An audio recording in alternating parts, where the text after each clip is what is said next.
Almost as long as Mania. Hello again, friends! And you are our friends, and welcome back to another edition of Jim Cornette's Drive Thru, one of the most anticipated episodes of the year, the WrestleMania slog. I'm your host, the great Brian Last. We're going to talk about WrestleMania and more of some sort with this man, the leader of the cult of Cornette. He's watching a lot of wrestling the last few days. Let's be nice. Mr. Jim Cornette. You noticed, Brian, that I did not try to just really jump in and cut you off from that thing that you were doing earlier for once, because I was just keep playing. Because everything these days takes a long, long time. Yeah, there you go. Because they're only halfway to the ring. And, you know, I try to stay positive, Brian. I hate to be negative. I hate to point out possibly the flaws in any situation or things that may be substandard or a sloppy shop or anything like that. I always try to keep on the positive side of life. Look on the bright side. But it occurs to me that the evolution of this thing, you know, the evolutionary chart, where the chart of the ascent of man, where you got the ape and then you got the Neanderthal and the Cro-Magnon and all the way up to whatever it is we are today. Seems like things are always supposed to move in a more positive forward direction. But examine this. What was when TV was first became a thing and wrestling was right there, what was the idea of TV to wrestling? TV made the stars, the TV that everybody could see for free, that was broadcast all over the country. You could pluck it out of the air. The TV made the stars, and then they had to pay to see the big matches at the arenas, right? That was kind of the status for quite some time. That was a happy result because a lot of promoters thought it would go the other way. That's right. Well, they found out when they televised the big matches that people would watch them on TV and nobody would come. But if they just used the TV to make the stars and to have them showcase their talents and abilities and shoot the angles for the matches at the house shows, then that was the key to success. And it worked that way for a long time. And then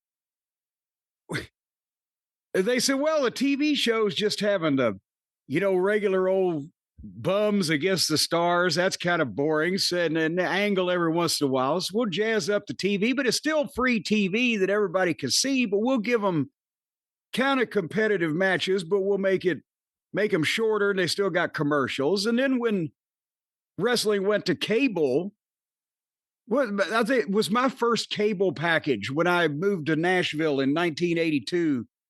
Was it $14.99 a month for basic cable? It was almost free television, right? And you saw that stuff on free or almost free television with commercials, then shorter matches to build up to the house shows, the big events that had the big long main event matches. And then pay-per-view came along, Brian. Because now we can make them pay to see the big matches all over the world instead of just the local arena there, but it's still the same formula. The free or almost free television makes the stars. They get shorter matches, but with commercials, and the big money matches are still now on pay-per-view that you got to pay for. And that way you get longer matches and main event matches and no commercials and big title changes. How has it become that the big events now you got to pay however the fuck much, whatever the streaming service is?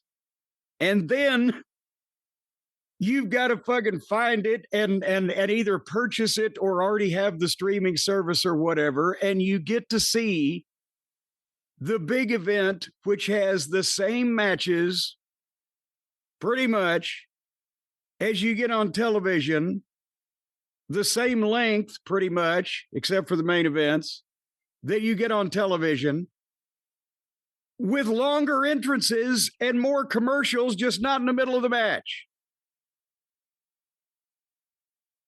And they don't do house shows where they just give you goddamn matches and main events and fucking excitement without commercials and fucking blimps and whatever the fuck.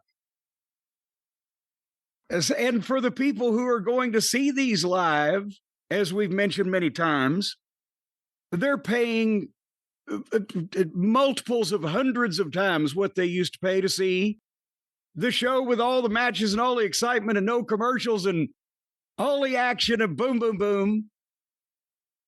The same thing as we're looking at. Hello? Yeah, I'm listening to you. I'm agreeing with you. This is where we are, and it's a sad thing. I'm not going to go in this direction right now, but it's one of the reasons I get so upset about AEW is that Tony Khan, despite whatever success they've had, is determined to not micro book it, but book it to a micro audience and not try to grow it. And WWE on the other side, it's not the same as when you rooted for competition because of Vince.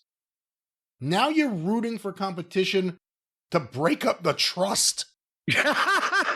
It's such a hard experience to enjoy that. I used to, when I was a kid, early 90s, I used to have pay-per-view parties. Yeah. With some of my friends, and we'd sit there and you could watch an event. There weren't a lot of things to make you go, I got time to leave the room. And WrestleMania, I'm not even going to complain about the entrances, although it may be too excessive because it seems like they love fireworks a lot more than the fans do. Yeah, at this point, the people are just like, Jesus Christ, those things stink. But the amount of commercials. I mean, actually, in an olfactory sense, all that shit blowing off, it smells like hell. Go with sulfur. Go ahead. Yeah, and again, when pyro is going off and no one's reacting, what's the point of the pyro? If the pyro stops and it's no sound from the fans, the pyro didn't do anything. You're not hyping up the people at home with fireworks in the building. Well, here's the thing. I'm sure they're happy to know how many people were there, but I don't know that the people there that are sitting there think that the announcement of the attendance is worthy of blowing off half of fucking Henderson, Nevada. We've seen people pop for that. The Silverdome, obviously, they thought they broke a record. And then in other places, when they would announce the attendance, you've seen it get a pop. I think maybe more than ever, the fans there, the fans who spent all that money are saying to themselves, what am I cheering for? Why would I cheer for this? There's commercials all over the place, in the building and at home. Everywhere. You can't escape it. When Dominic couldn't get the table, I think it was Dominic, couldn't get the table to open, all I could focus on was Slim Jim. Slim Jim. That's all I could see. And again, AEW is going a different direction and making their fans happy, but there is going to be a growing, we've been talking about this for a while and it's all happening. There's going to be a growing resentment from WWE fans in the middle of the C- era, in the middle of the fucking Judge Smales, you'll get nothing and like it era, who are gonna start having a problem with this. If I paid the money, if I paid anything more than a couple $100 to go to night one of WrestleMania, I would never go to another wrestling event ever again. Ever. And people paid a lot more than that. Yeah. And they're getting away. Look, their attitude is, and I've been wrestlers with this attitude. I don't need everyone. I just need a few suckers. I don't need everyone to pay this. I just need a few angels to come along and pay this. I think I've met some of the same wrestlers. Oh, I think you know a few of the people I'm talking about. And I think that's kind of WWE's attitude right now. And eventually that is going to run out unless the creative really picks up.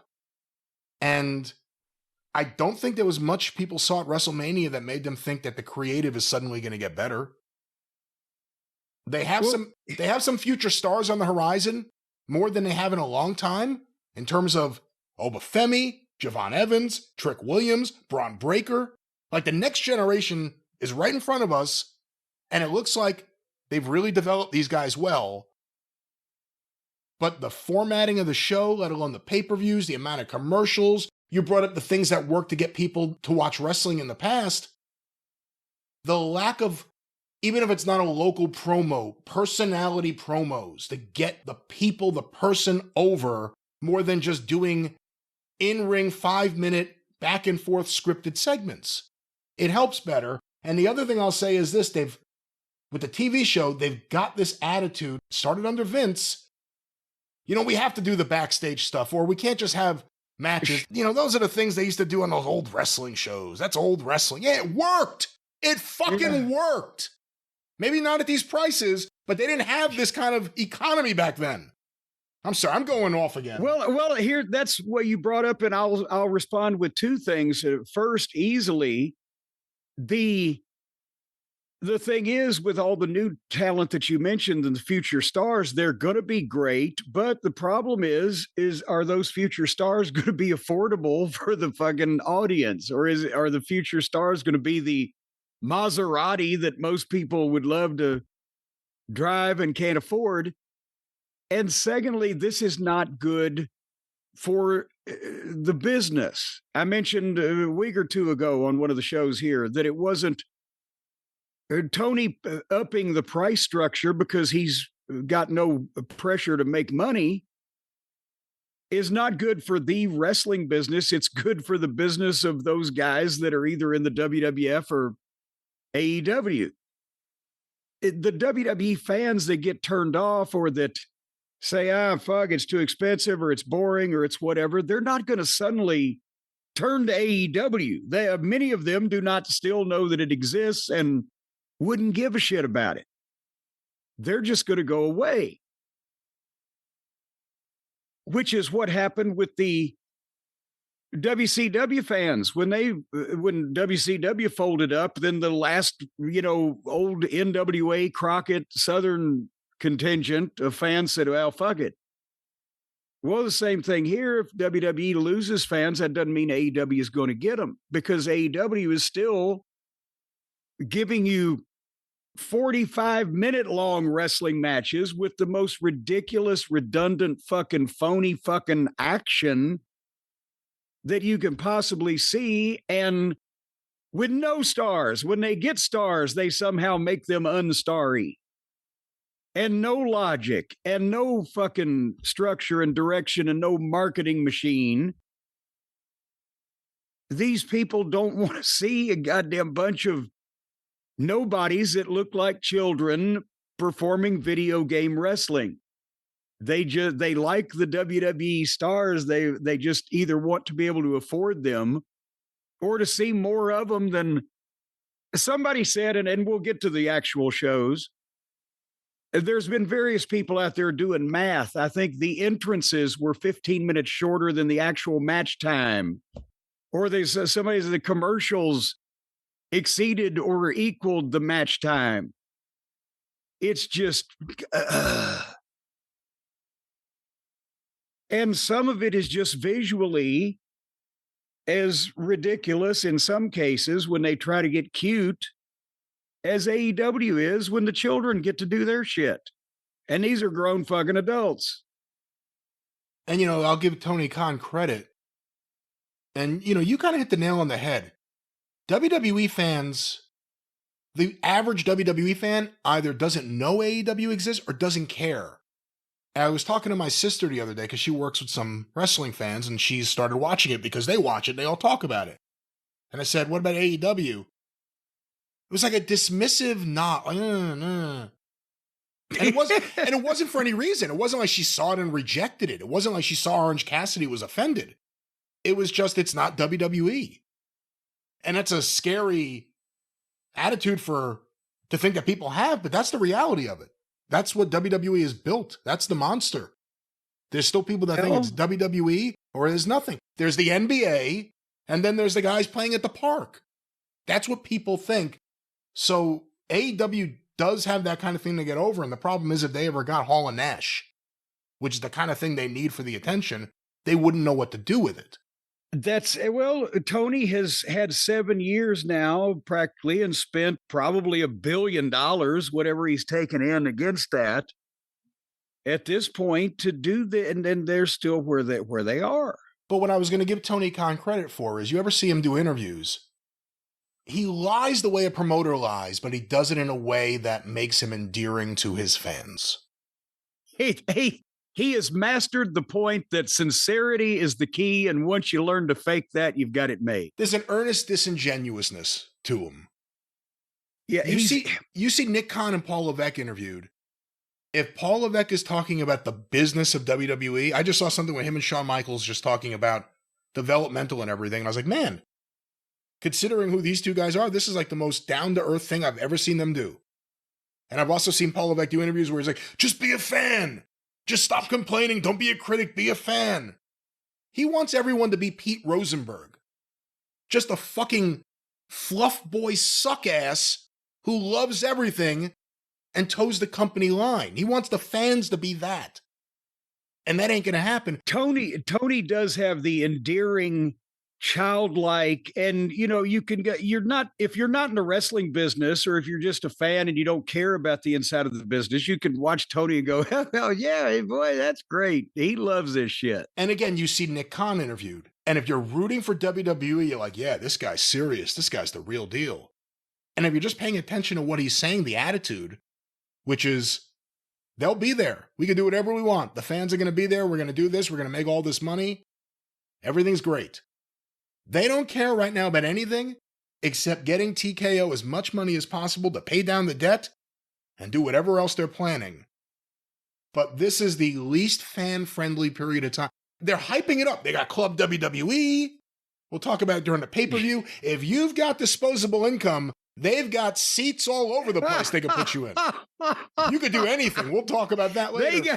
They got seats all over the place. I'm waiting to see the first one that buys their way onto the card. Not any celebrity, just Joe Schmo with $10 billion in fucking Bitcoin that it gets on the card.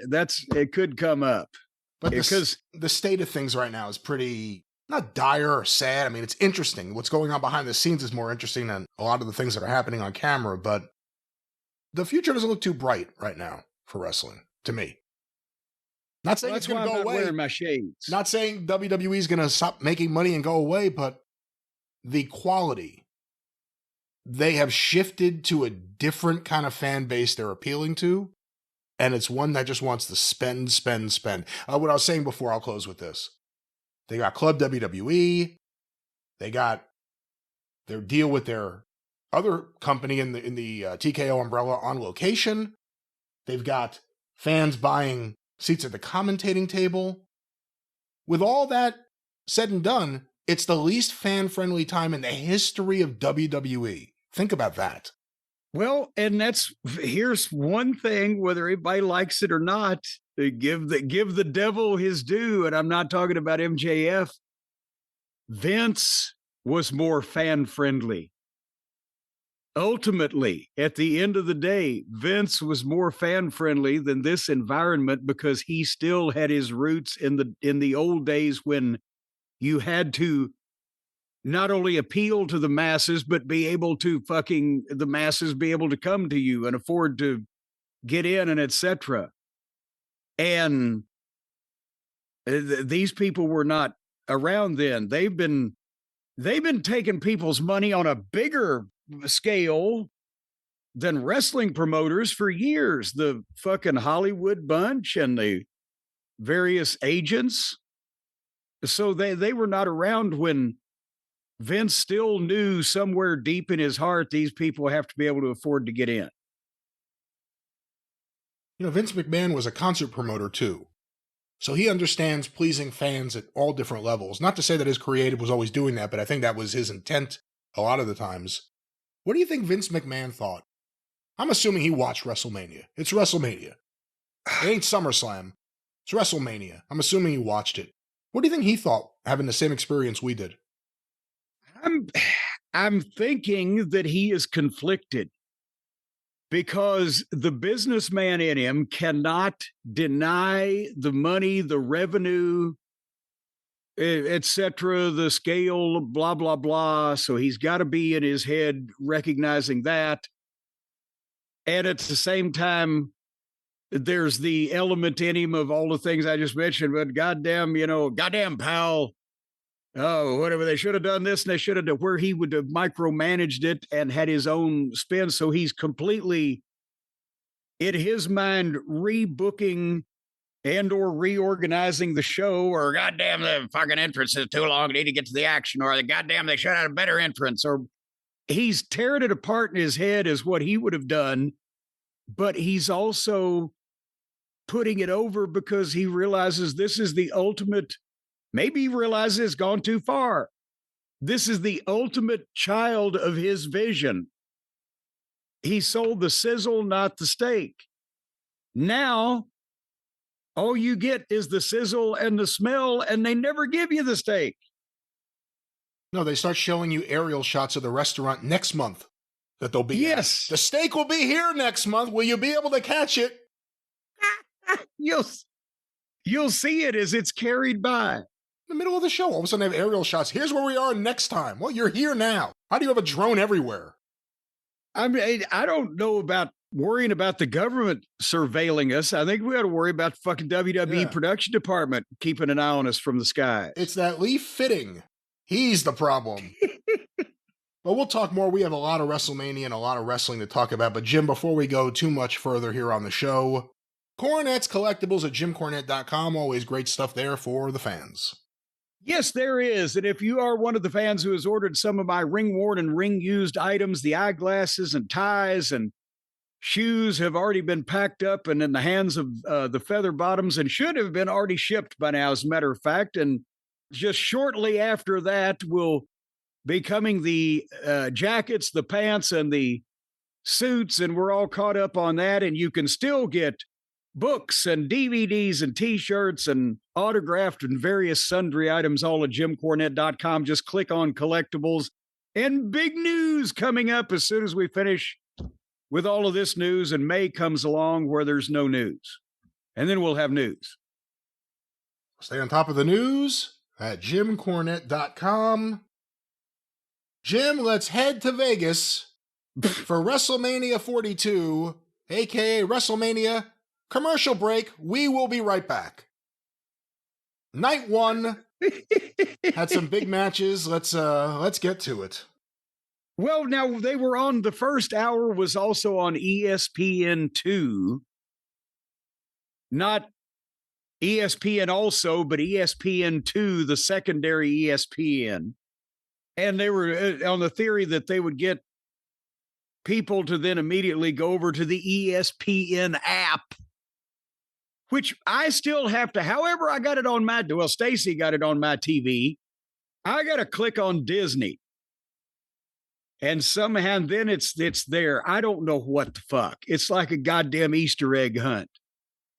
But nevertheless, so this was being simulcast, and Lin-Manuel Miranda did the cold open for the show. He is one of the celebrities. There was a graphic that he has won numerous major awards, including a leg lamp. Oh, come on. You don't know who that is? No. Have you heard of Hamilton? The musical. He is the, I guess, playwright and musician. Well, he's not really, well, he's a singer and a writer. It's his thing. He did Hamilton, and he's been writing that Well, how many Revolutionary War goddamn coattail people ever since. Have been to Broadway to see Hamilton? I think they released it in theaters. I think Disney did a version. The soundtrack went to the top of the charts. The soundtrack to Hamilton went to the top of the charts? Well, again, not necessarily my thing, but here's my question. This is about Alexander Hamilton, right? Yeah, that's right. That's exactly right. It's based on the Chernow book. And that went to the top of the charts? Who the fuck is the new Lennon and McCartney? Is Alexander Hamilton and Aaron Burr? Well, again, this is not a new thing. This has been in the ethos for a while. But my question for you is this. Yes. The hype video for WrestleMania, Night 1 and Night 2, done by Lin-Manuel Miranda. Noriega. I was about to say Noriega. God damn it. Manuel Miranda. How much do you think they paid him for that? Because I don't think it did anything to hype a wrestling fan up. It certainly didn't sell a pay-per-view. It was a nice thing, I guess, to have on it. But again, how much money was he paid to do that unnecessary? I would have thought if you'd have just held a gun to me that he's a wrestling fan that wanted to be involved some kind of way. And they said, well, here, you could narrate our cold open. Why, if you were gonna, is he a famous narrator? Did this have anything? Is Alexander Hamilton on the card? He apparently has done other things. I think he also wrote In the Heights. Again, not that you would know it, a commercial. The Heights of what? Washington Heights, I believe it would be. But DC or state? New York. Listen, the point is he's known, he's out there. He must have other songs in his head. He's been on other shows. I've seen him out there. People seem to really like him. I've never gotten through Hamilton. It ain't for me. Okay, but what connection? Because it's also like hip hop. It's not even just like a classic musical. Wait a minute, Alexander Hamilton is hip hop. It's not Guys and Dolls. It's like, Wu-Tang. It's like, all of a sudden, telling the story of Alexander Hamilton. I didn't think Alexander Hamilton was in the goddamn 30s and a fucking gangster. This is supposed to be colonial fucking Revolutionary War. Who was hipping or hopping the Revolutionary War? Well, again, I think the attitude was, how do we get this before a new audience? I know, we'll give Hamilton some rhymes. And then he goes out there and, him and Burr, they rap to each other. And, what the fuck is happening? You sure you haven't seen this? You're not interested in checking this out? Maybe. No, I heard there was a musical about Alexander Hamilton and the Revolutionary War and the colonial times called Hamilton. That is my complete knowledge. All right, anyway. Stacy, please put it on for him. Please. Don't they have to tie me down. It's on Disney Plus, Stacy. Please. It's on Disney Plus, along with WrestleMania. There's the connection. Can I ask you a question? Yeah, I wish you would. Do you think WWE fans hate ESPN yet? Just completely loathe the way ESPN fans hate WWE right now for all of their shows having worked interviews the last week. Do you think WWE fans just despise ESPN right now? Well, but also there is an element of, you can tell if somebody's a real wrestler. If you're a wrestling fan, I should say, preface with that, then you can tell if somebody else is a real wrestling fan by the way they talk about it, or you can tell if they just don't know anything, or just, oh yeah, and I'll give him a body slam type of terminology, and just know Hulk Hogan or whatever the fuck, and them trying to sell a wrestling fan wrestling is going to make them tired of. If they're going to be talking about wrestling constantly and put it on every show as part of the cross-promotional thing, you're going to get a lot of these sportscasters that are even just reading copy are going to have some disdain for the product, and the wrestling fans are not going to like that. And as I said the other day, the regular ESPN real sports fans are going to be going, what is all this wrestling all over my television? But nevertheless, what about John Cena's haircut? That's what I want to know, Brian. What'd you think about it? Well, he's admitted I don't know if it's a wig or if it's a transplant, but he's admitted that it's not real. Well, it looked perfect though. And they were in a stadium, but yet, there was no breeze. It just stayed right there. No, he came out of the suit and the hair, and he's retired, but he's the host. And he made a few brief comments about this year's WrestleMania being polarizing. Was one of the words that he used, and that's putting it mildly. But a brief welcome, and welcome to WrestleMania for, I'm assuming, $500,000 or whatever the fuck he got.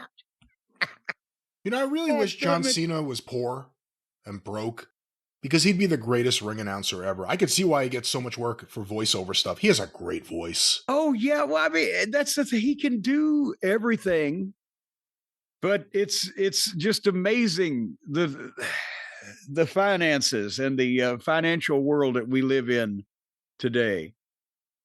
So the entrances for the 6-man tag team match took about 10 minutes. I noticed it was going long. I didn't really start writing it down until later on when it became a pattern.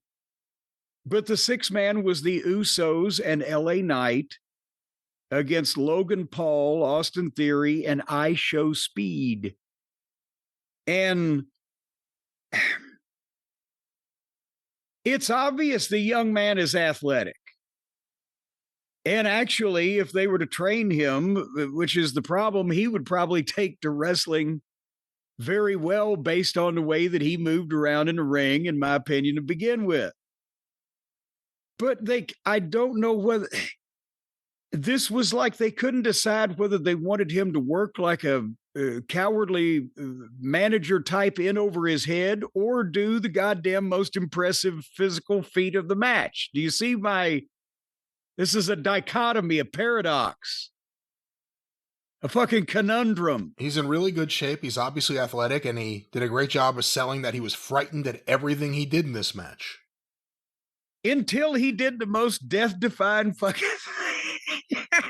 So when they started the match, they let I Show do a little flip and a body slam. But there's Logan Paul and Austin Theory in this match with the gimmick guy, and I'm thinking, I wrote the Vision got screwed this year from these injuries and shit, from what they obviously all were going to be doing. They got it, blah. They got some heat on an Uso, then they got some heat on I Show, and then Jay made the comeback.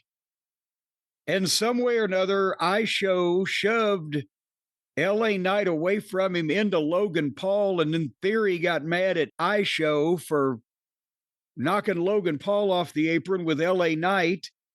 And then LA Knight threw Austin Theory into I Show and then hit Theory with the BFT 1, 2, 3 in 7 minutes. So it wasn't offensive. And, LA Knight's wonderful. Poor Austin Theory goes from, being in the top group to doing a job in the opener. But then he wrestled John Cena at WrestleMania a few years ago. Yeah, well, no, remember they'll remind us later on this weekend, and so did The Miz, and beat him. I would have thought they'd have scrubbed that from their history. But anyway, then Logan Paul turns on I Show and beats him up, puts him on the desk, and goes to the top to come off on him, but the babyfaces come back and stop Logan Paul and roll I Show in and hold Logan Paul on the desk so I Show can climb up on the top of the ring post and dive off with a goddamn splash through the table. And boom, and kudos to Logan Paul for earning his multi-millions, since he already has multi-millions, by laying there and letting some guy that's never done this before in his life, except I'm sure on crash pads at the run through. But God, so that's the point. He was a personality, but at least like he was scared that people were going to beat him up because he's in the ring with these wrestlers, and he was on the heel side and kind of working like a manager. And then suddenly he uncorks the goddamn greatest move since Buddy Rogers popularized the figure four. Does this make sense?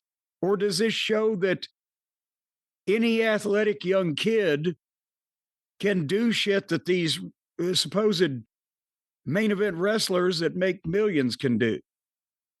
Well, that's kind of what WWE's doing right now with every celebrity they use, anyone they use. Basically, it shows that this person can do what the wrestlers do.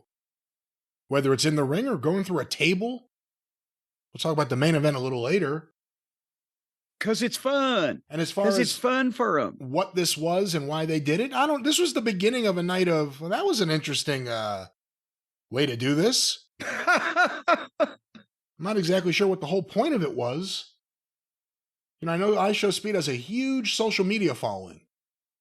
Does that translate into anyone checking out the pay-per-view for this? No, it's a free match on the ESPN2 app. So he'll get social media views from the clips of this. He'll probably get more value out of this than WWE does. But okay, I've got a goddamn large social media following, Brian, wouldn't you say, compared to most folks because of our Twitters and our YouTubes and our podcasts and things and such of that nature. What if I decided, that new soccer team, I love soccer. And that new soccer team they got here in Louisville, I want to go down, I want to play in a game. No, but you're looking at the example wrong.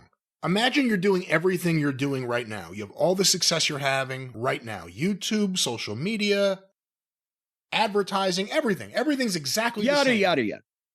The only difference is you're not talking wrestling. You're talking esports. Or you're talking, I don't know, something youthful. You could have the exact same, I guarantee if you have the numbers you have now, they would want you there in 2 seconds. But because you're from wrestling, they probably see you a little differently than. Oh, I'm sure they see me a little differently. No, but if it was you or anyone else, the problem is. I'm wondering if an email that I sent several months ago might have been circulated around the office about an unrelated matter. But nevertheless. Well, continue. Go on. Back to WrestleMania. That was the end of that. Yeah, that's basically what I told him. Anyhow, the point is, it's to me, yes, you want to have people with an audience and with reach and with influence, as the kids say, talking about your product in a positive light and enjoying it and etc. And they can be on the periphery of it. And again, I've said we've done it before with radio DJs when they were important to our local promotions, or with you worked all kinds of people into the fucking deal. But nobody ever just came in and goddamn showed that they could do the world champion's moves as well as the world champion on their first night in. That's what so nevertheless, we had a non-sanctioned match, Brian, up next. That means that the WWE had absolutely no responsibility for anything in this match regarding the participants or anything they were going to do, except if you wanted to put your name on the ass of their tights or the fucking sole of their boots, I'm sure they would have taken your money. But it was Jacob and Drew, and we like both of these guys. I obviously have been a fan of Jacob. I was the one talking about Jacob Fatu should have been here 2 years before Jacob Fatu was here. And Drew McIntyre and the thing with Punk and pretty much everything that he did the past however long it's been since he got good. We love it. Was this disappointing to you? Don't let me sway your opinion. Tell me your opinion before that I tell you mine, and then I'll try to change yours if it's not mine. Well, I don't think you're going to change my opinion, but I'm pretty sure my opinion, the match did nothing but reestablish the thoughts I had and said here on the air in the weeks leading up to this. The feud was underwhelming. I don't think it did any of these two guys any favors. They've somehow made Jacob Fatu less scary. Yeah. Drew McIntyre, I just don't care. Like, the way this feud was handled, I don't care. And I didn't care about the match. And based on the crowd reactions I was hearing at home, maybe it was louder in the room, it didn't seem like the fans cared that much either. And I'm just happy it's over. And, geez, you look at Jacob Fatu, even if you're not a genius like Jim Cornette, anyone can look at that guy and be like, man, I would book that guy and do so many. They have just blown it. But, we'll see what happens next. But I didn't care about any of this, and you're not going to change my opinion. Well, I still care about these guys, but I think the creative team, in trying to make this more interesting, quote unquote, than it was going to be anyway, gimmicked it up with the non-sanctioned, trying to take advantage of Jacob's alleged past and, volatility, and Drew will go to any lengths. And then they can do anything within the first minute. They had 2 tables, 5 chairs, and a toolbox in the fucking ring. I think they would have gotten the same reaction from this crowd to just have a goddamn match. Probably about the same length, or maybe even a minute or two shorter in this case, without the ridiculous props and gimmicks and then slow pace to drag it out in between the shots with the wrench or whatever. In trying to make this somehow, the creative was willing, smoking the hopium, willing this into being a violent classic by making it non-sanctioned, street fight, no DQ, lazy booking. And the best reaction they were going to get out of the people was this a regular match reaction. Because it wasn't a hot fucking deal. But they've not only cleaned Jacob up and made him less scary, but at the same time, they're putting Drew in all these garbage matches, and they're going to hurt him sooner or later. I don't know if it's possible to hurt a fucking Samoan, but again, all the weapons are brand new. I'm surprised you can't see the fucking price tag on the bright red toolbox. These are not raw, gritty street fight matches from the Amarillo Sports Arena with people hitting each other over the head with dirty fucking ball peen hammers in the name of Dory Funk Sr. It's a goddamn cleaned up clown show at this point. With the Slim Jim logo on the tables and the bright, shiny aluminum. Do they buy garbage cans and then fucking shine them? Or spray paint their goddamn chairs another coat like they're a showroom car? You can't buy it with that. And finally, after they'd done some stunts with the various things, and Drew got the referee's belt and whipped him, but then Jacob got it and whipped him back and all that stuff. Jacob they do a yay boo, but Jacob ends up, I think, winning, and then sets up a table and goes to the top and is taken forever. But then Drew moves and fucking pushes Jacob off the top through the table to the floor. But then as soon as he gets him back in the ring, Jacob is fine and hits 2 super kicks. And then he hits Drew with the toolbox and moonsaults him through a table.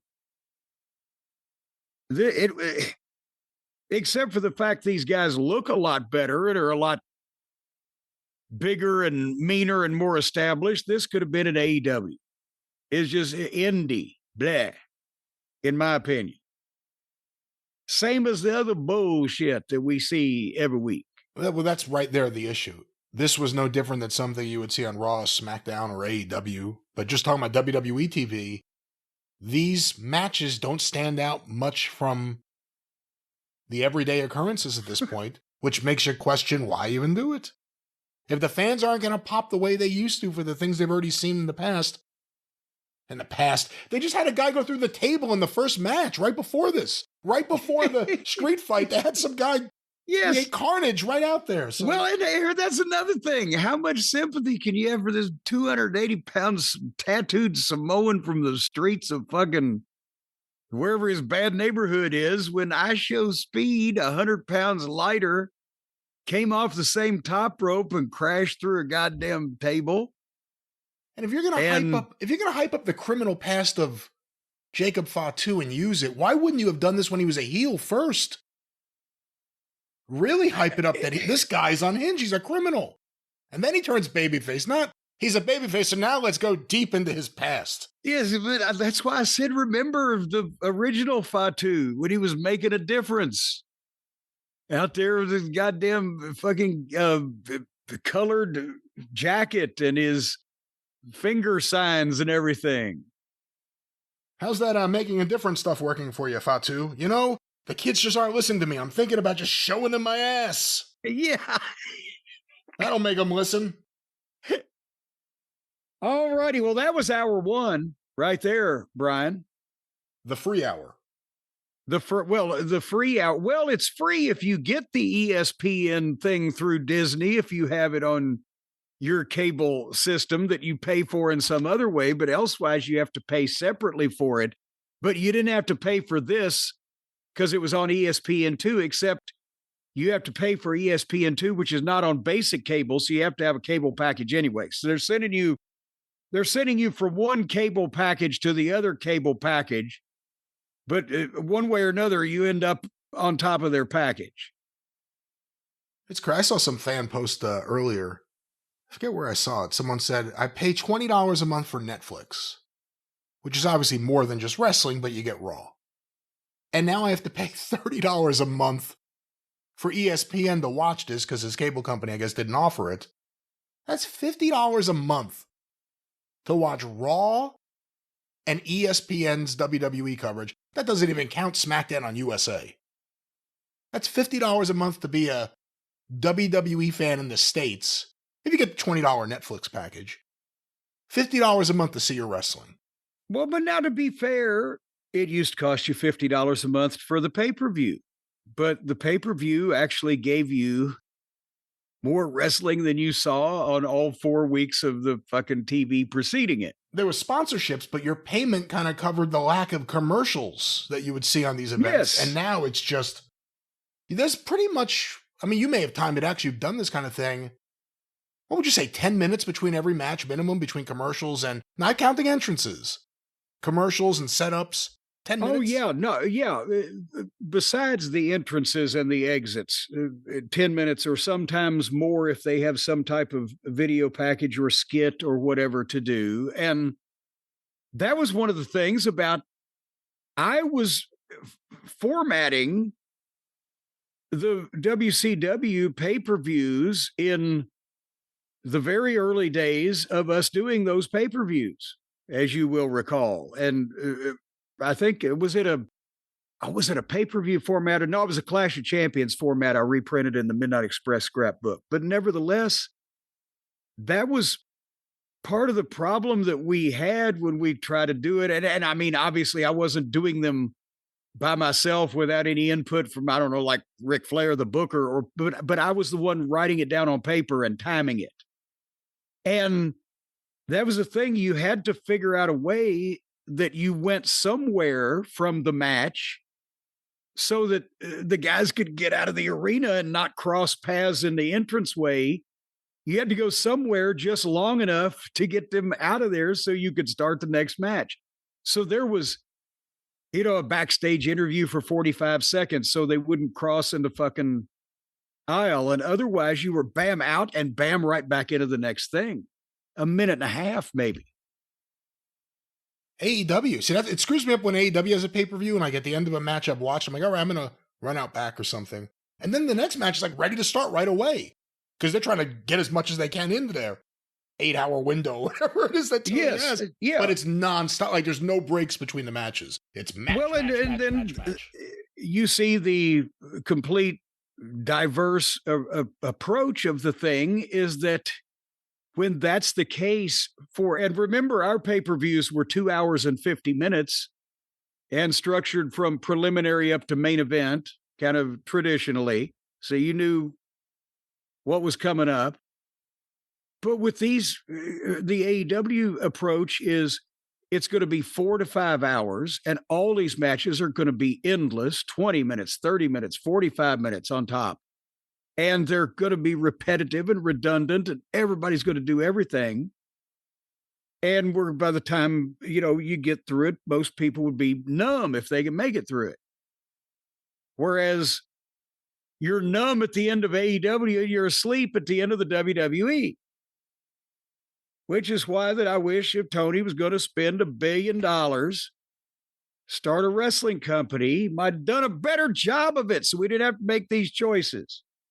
Nevertheless, would you like to start into, we're already, this wasn't a pre-show. This was just the free hour on the other thing you pay for. And now we've switched over to the thing you pay more for, correct? That's right. It was an hour to make you not look forward to the rest of night one. Well, at least you can say, well, there's an hour down. All right. It was the girls' 4-way tag team extravaganza, and you can sense where we're not going to be here long, Brian. So get your comments ready. Charlotte and Alexa Bliss versus Bailey and Lyric versus Lash and Fridge versus the Bellas.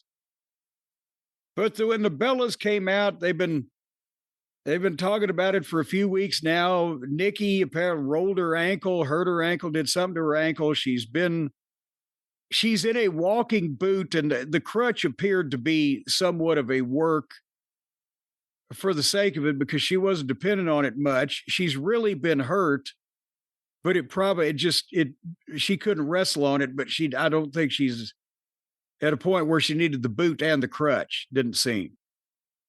But nevertheless, Brian, somebody's got to take the place of Nikki, right? Right, and obviously iShow Speed already worked, so he wasn't available here for this match.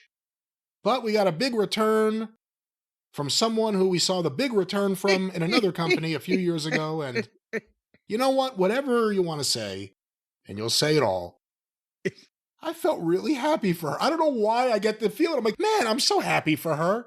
But I actually had that feeling here. And I can hear it in your voice. Yeah, there's like, jubilation. There's glee. Sometimes you see someone return, you're like, yeah, this person really appreciates it. And you know what? Good for them.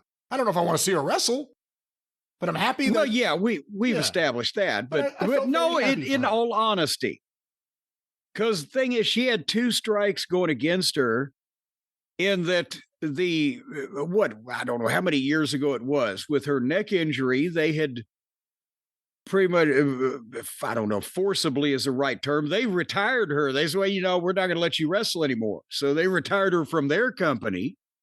And that was after, again, they made a movie about her life with The Rock involved. Yeah. They made her a general manager, and, they kept her around after she was injured. They had her do other things. But at the same point, not only did they remove her from the ring from her injury, in which, of course, sometimes you have to save people from themselves. Not her doctor. I don't know whether it was the right call or not. Don't care at this point. It's not germane. But then she also got involved with that fucking lunatic, Alberto El Felon, and almost destroyed her life with whatever the fuck that he had gotten her involved with. And then, poor thing, came back to wrestling for Tony. And I wasn't impressed. I'd never watched her to begin with. And I didn't see anything change my opinion of that. But at the same point, the only time I've seen her in the ring is for Tony. And he has a habit of making people look less than they are. So it is a nice thing that Paige has returned after the company took her out of the ring. Alberto almost finished her career off just from people not being able to trust either one of them. And then Tony botched her whole return. So she's had a sucky time in the wrestling business for close to 10 years now. But Nikki, I was just going to say, Nikki Bella's promo, Nikki Bella's tone and attitude is so unlikable. I was wondering whether the people would, think Paige was a heel or not. But anyway, finally, Nikki beat up Charlotte with the crutch, and Paige beat Alexis 1, 2, 3. Or Alexa, whichever one. Alexa. Well, the biggest deal was it was only 10 minutes long. Was that for any championship or any kind of thing or whatever the fuck? Yeah, it was for the women's tag championship, wasn't it? I don't know. I think so. Yeah. Well, good. Now, there you go. Paige is a champion now. Welcome back, Paige. Welcome back. Your dreams were your ticket out. That is such a good song, and unfortunately, if you listen to it, all you can think about is that show's opening. Not that that's a problem, but independent of Cotter, it's a good song. Independent of Cotter. Independent of Mr. Cotter, it's a good song. Welcome back. Well, the next match, Brian, was for another women's championship. And was this the Intercontinental? What the fuck was it? It was Becky Lynch and AJ Lee. What belt was on the line for them? The Women's Intercontinental Championship. Yes, there you go. That was, and a band called the Wonder Years played Becky Lynch to the ring. They should have had Jason Hervey come out. What is the perfect time to bring out Jason Hervey? A band? Well, that's why I was looking for him. I thought he might be on the oboe or the fucking skin flute or something. But no, he was not a member of the band.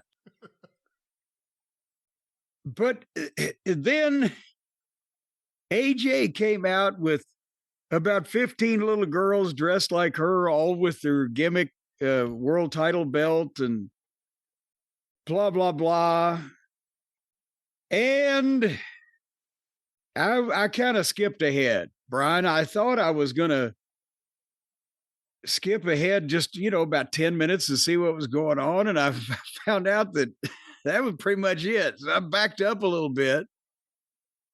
And AJ got her finish, the octopus hold, and Becky got the ropes and pulled one of the turnbuckle pads off and ran her head into the turnbuckle and 1, 2, 3. And did I miss any nuances before we get to the meat of the matter of the next thing, or what was happening? Well, in general, I've said it before with this feud. This isn't for me. I don't know if this is necessarily for men, some of the feuds in the women's division, but this wasn't really for me. However, the most interesting thing, I think, because they've teased it before, is the idea of Becky and the referee Jessica Carr going at it. And it seems like we're on the slow build to this girl either wrestling or doing something, but this isn't the first time, and it was, it's a lot. You notice when all of a sudden the referee is pushing around the wrestlers. It doesn't happen too often. Tommy Young every now and then would push you. Or Ric Flair actually loved that spot. Ric Flair. Oh, Flair loved it, yeah. He'd take a bump for a stiff breeze, but I wonder if they're going to do something with her. Well, here's the thing. Becky Lynch and AJ Lee were the two women that were involved in the match with women involved, my favorite of all of the last, I don't know how many years of a match with women involved. Since Rhea Ripley, you've had some matches. I was going to say since Ronda at WrestleMania, but that was a mixed match. I was about Rhea's been with EO and on the outs or whatever the fuck for the past couple of years. So, but point being, the mixed tag with their husbands and a personal issue and fucking great promos and a grudge and the whole night. That love. I don't care who the women's Intercontinental Champion is. That hate. So it's presentation. But we were over an hour and a half into the show, and we'd had 4 matches that were kind of TV-ish. And I'm thinking, they must be really gearing up for some big extravaganzas. And by the way, was the only celebrity. I was going to ask you, but I'll tell you, for me, I knew 2 celebrities at ringside all weekend. Rick Rubin and Chuck Zito. Who the fuck were all these people they were introducing in between matches? Well, there were some rappers. I believe there were some athletes. There were some maybe content creators. I think there was someone they said he was on like Netflix in Mexico or something. So you had all sort of fighter or and two. George Kittle. Yeah, well, he's the football Who the player. fuck is, am I thinking of, I'm thinking of George Gipp, possibly, in the Newt Rockney story. George Kittle is a professional athlete of some description, is he not? He is, indeed. Do you think they're going to fucking like alcohol test him when he gets back to the team next week? Because all weekend, every time they went to a shot of him at ringside, he had to down the rest of his beer or somebody else's beer. And besides the fact that it was dripping all in his fucking ZZ Top looking beard, so probably when he was on his way home, they pulled him over. He smelled like a Schlitz brewery and they threw him in a fucking drunk tank. Schlitz. But besides that, what kind of goddamn corporate office does his professional sports team have that he's out there promoting alcoholism to the fucking young boys and girls that look up to him, especially all the young girls that want to be just like him, playing with whatever ball he plays with? I don't know how to answer any of that. Any of that? To be fair, wouldn't you be drinking like that if you realized how much money you were spending to sit ringside at WrestleMania? No, I'd already be sick to my stomach. Good Lord, I've had projectile vomiting by this point. When did Chuck Zito start going to wrestling all the time? I never, ever remember seeing Chuck Zito at wrestling until the last few years. I don't know, but I met Chuck Zito at a wrestling match 30 years ago. Oh, really? Probably one of those Frank Goodman extravaganzas. Oh my God. In New York, but I did, at the same time, Chuck Zito is at front row both nights of WrestleMania. I think Chuck Zito knows somebody, or he threatened to knock somebody out. All right. Anyway, it picked up a little bit because here we go, ladies and gentlemen, boys and girls. Seth Franklin Rollins, for the flimsiest of reasons, trying to get even with Gunther. But at least we got a match between two top guys, and both of them can go in their various ways. And I love me some Gunther. And by the way, have you seen pictures of him when he was like in his early 20s in the business in Germany and what he looks like physically now? You don't even have to go back that far, although that is pretty drastic. If you just go back to when he signed with NXT, it's night and day. He's done an incredible job of transforming himself. It doesn't look unnatural or anything. It looks like he really put in the work and did it. No, that's the thing we're not talking about that he's jacked himself up on steroids. He had the height, and that's all he had. He looked like, the next stop would have been a fucking German Haystacks Calhoun gimmick with a chubby face, and he has not only lost the weight, but he looks like a goddamn young, athletic. I've said Gene Kiniski before. I might Killer Kowalski. When Kowalski was taller and had more of a bodybuilder physique when he was young, but after he got the vegetarian diet, think about if Kowalski had nice hair and not so much of a Brillo pad upper body, but to his athleticism and the way he just his cardio. Anyway, he looks like he can get all over. He's got long arms and legs. That almost sounded in some way perverse, didn't it? Yeah. So they have this match, and Gunther jump-started him and beat him up. And Seth came back on the floor, and they fought over the desk, and finally they got in the ring, and then they rang the bell and immediately slowed down. This is a new thing they've come up with in the business, I guess, everywhere, where if there's a jump start, but the referee don't want to ring the bell, they don't have to ring the bell until they decide to settle it down and then ring the bell. So you pretty much just jacked off real quick and came, and then now that you're settled down, well, now, honey, let's kiss. But anyway, Gunther got the heat, and at one point there was a deal they did. Again, I guess they don't care, or the referees are engrossed in what's going on, but Seth was on the apron forever. The ref's not even counting, reminding them that there is a count or whatever. I thought that the crowd had been pretty mild so far, and maybe about halfway through, they woke him up where Seth got the stomp, and they started getting into it a little bit better. But then they went through some false finishes where, again, it's not like a heated rivalry here. They're just having a good match. Seth got superplex 2 count.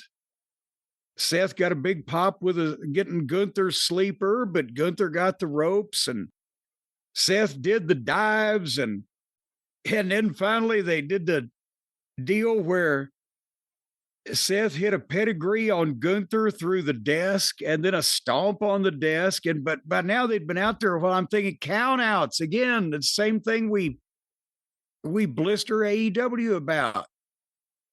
And usually, but these guys are at least somewhat more cognizant of that. But by the same token, it's a Faustian bargain, Brian, because at least this is some kind of action and not a goddamn candy bar commercial. But then he's been stomped on the desk, but as Seth is trying to recover while Gunther's just all la-la'd out, Braun Breaker runs down the 100-yard-long aisleway and speared Seth on the floor and threw him back in the ring, and Gunther got the sleeper and Seth was passed out. And then Gunther obviously was the winner. But then, not to be outdone, Braun came back down the aisle, and as Seth had rolled out and was trying to limp his way back and speared him again, that mostly, to be honest, kind of missed, it seemed like. It seemed like it went right by him. And then Paulie came out and hugged Braun Breaker, who is apparently back. And that was a Raw match. It was a good Raw main event, wasn't it? You can say that about a lot of WrestleMania, I think. You could say that especially about a lot of Night 1. The highlight was obviously Braun Breaker's return, I think. I saw some fan footage of a fan standing by the rail, maybe midway, maybe even further back by the entrance runway. And they obviously didn't know anything was happening. And you just see Braun Breaker fly by. And they all turn, oh, there he goes. That was cool. This match had no reason behind it, no cause. There wasn't a point to having it. They tried to explain it in a promo, and they didn't really explain anything. Gunther's owed a favor from Paul Heyman. We could discuss what that may be at a later time. I mean, the whole point was... Yeah, you made that sound suggestive. Well, no, I mean, because, I don't know. Will it involve Brock Lesnar? I mean, who knows what it'll be. But, just get down on your knees, Paul. The whole point of everything was to get to Rollins and Braun, and the good news is Braun Breaker is healthy enough to at least do that. I didn't like the second spear because I thought, I know what they were trying to do, but when Braun Breaker hits the spear and immediately flips himself over, it didn't look like he hit Rollins that hard. Yeah. It looked like he hit himself that hard and, was doing something. But, underwhelming. Not necessarily Gunther or Rollins' fault, just the build and the energy and the booking behind this, the logic behind it. Like you said, it was a Raw main event. Well, Brian, I've got two news updates for you. Number one, my gardeners are here now. My lawn mowing fellers are here. So you talk about this and no one hears them. Well, that's it seems to be going around. You're the one that's going to be complaining about it, so I wanted to let you know. And secondly, I've got an update from Allegiant Stadium. I was just sent this by one of the Cult of Cornette members on the Twitter machine. Do you know what a couple of the things of the items of food that were on the menu at least one, because there's video of the concession stands at Allegiant Stadium? Would you like to take a guess? Would I like to take a guess what the items on sale were? Yeah, were they selling hamburgers, hot dogs, popcorn, good old Frito pie? What do you think they might have been selling? It's a venue. I would think hot dogs are easier than hamburgers. Hot dogs, pretzels, popcorn, soda. Beer. They had a tomahawk steak. A tomahawk steak is one of these giant cuts of steak. A member of the Cult of Cornette used to work out at the Golden Ox in Kansas City, and they have butchers cut these things, and they call them a tomahawk steak because on the end of the steak is this big bone, right? It looks like a tomahawk. They had a tomahawk steak, which you could only get in the finest steakhouses, and they had printed, it was a WrestleMania branded steak. On this bone, somehow they'd either burnt or scorched or printed WrestleMania 42 on it. And you got it with garlic fries and a chimichurri sauce for $142.99. Holy shit. This is for anyone? Anyone there could go to a concession stand? Apparently, anybody who had $143 could walk up there and get tomahawked. And then they also had... Well, this thing, it's a big steak, and you might want to share it for two. And then I'm seeing a video of a very large-breasted woman eating what $50. Apparently. Oh, No, much more than that. No, the old days of Vegas are done, young man. But nevertheless, you got me thinking of other things. But the Wagyu burger. I don't know whether you're the ones getting wagged.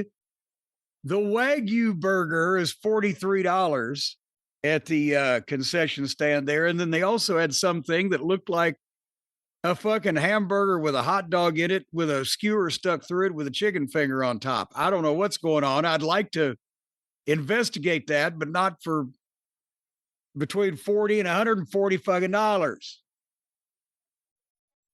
I just thought I'd bring that up. The best deal in wrestling still remains stay home and feed yourself and have the bathroom nearby.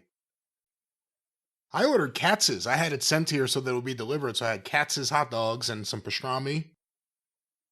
And it was nice. Back in the early 70s, when my cousin Larry used to take me to the drive-in to see the Kung Fu movies, my mom would get like 3 or 4 things of Jiffy Pop popcorn. Remember, you did it on a stovetop and it got the big aluminum balloon to come up.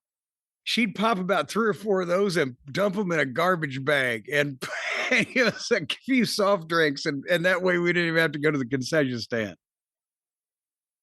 Anyhow, Brian, back to WrestleMania.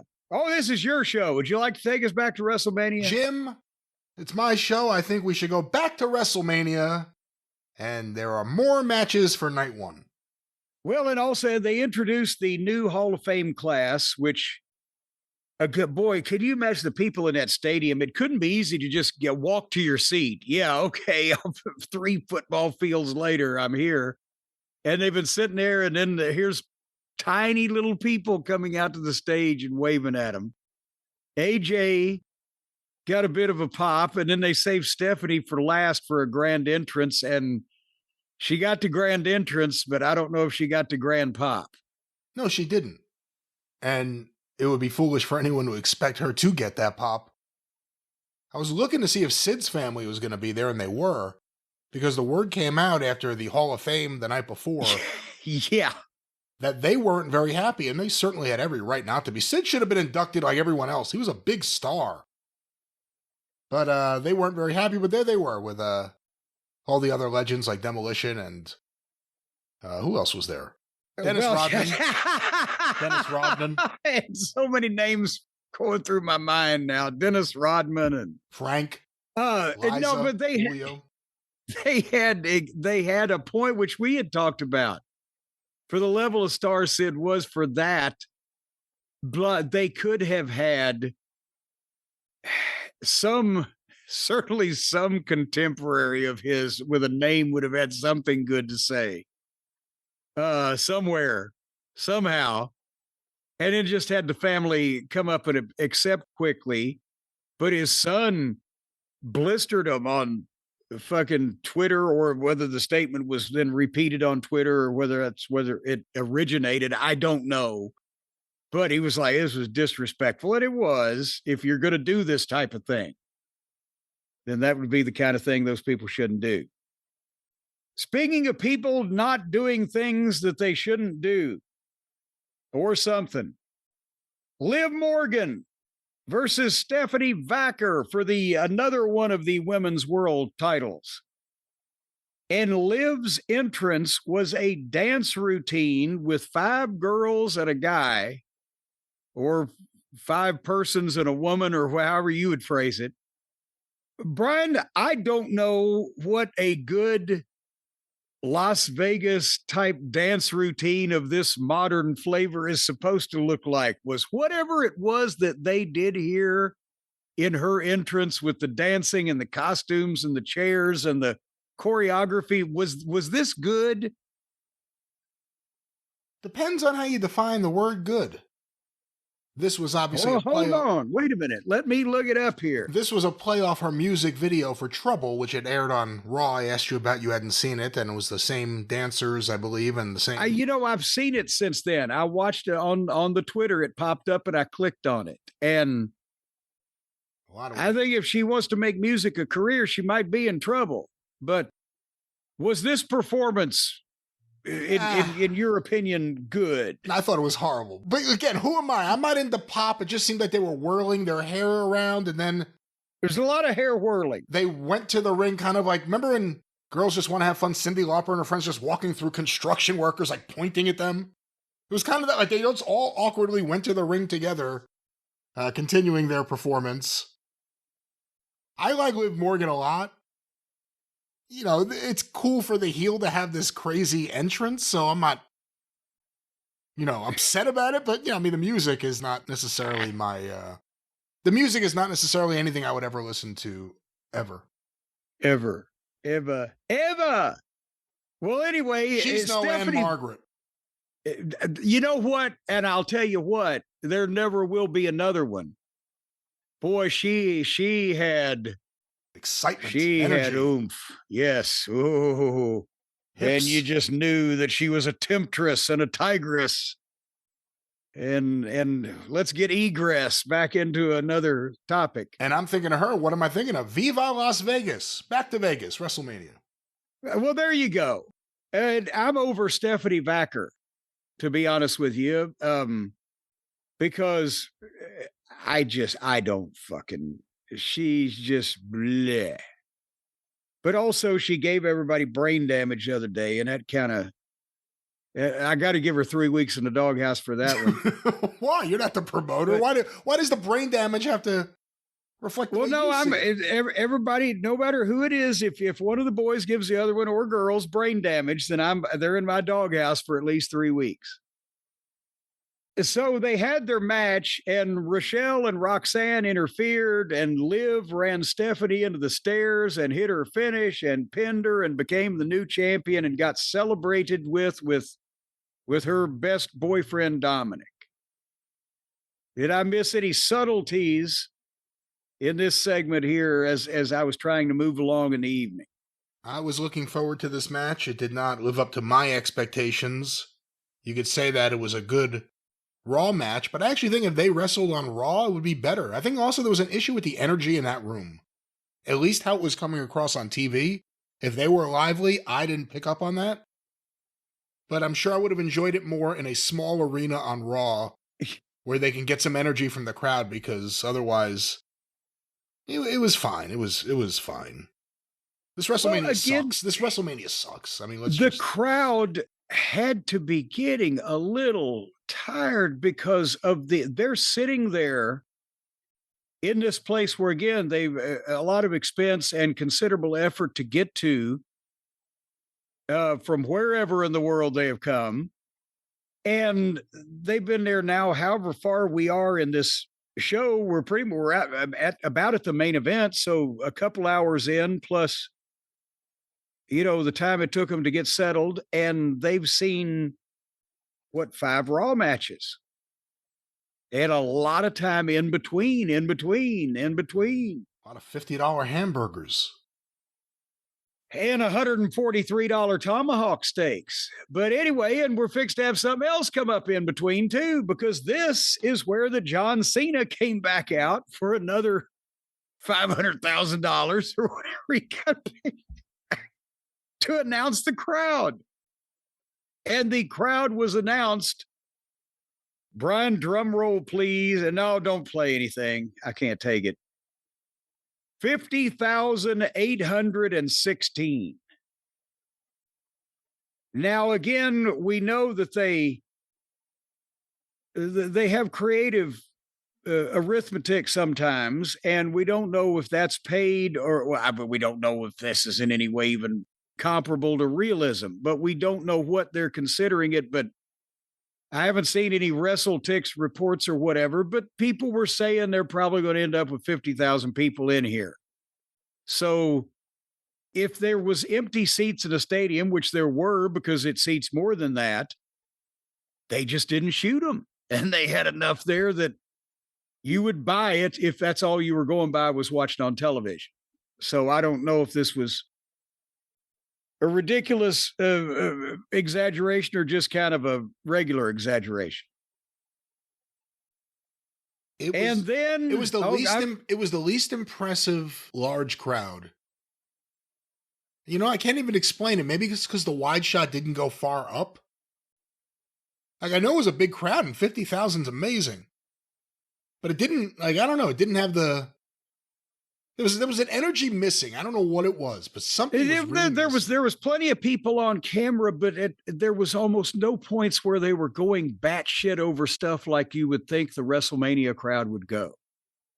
So therefore, they were stationary people, even on the swooping drone shots and everything. It's just a lot of people just kind of sitting there.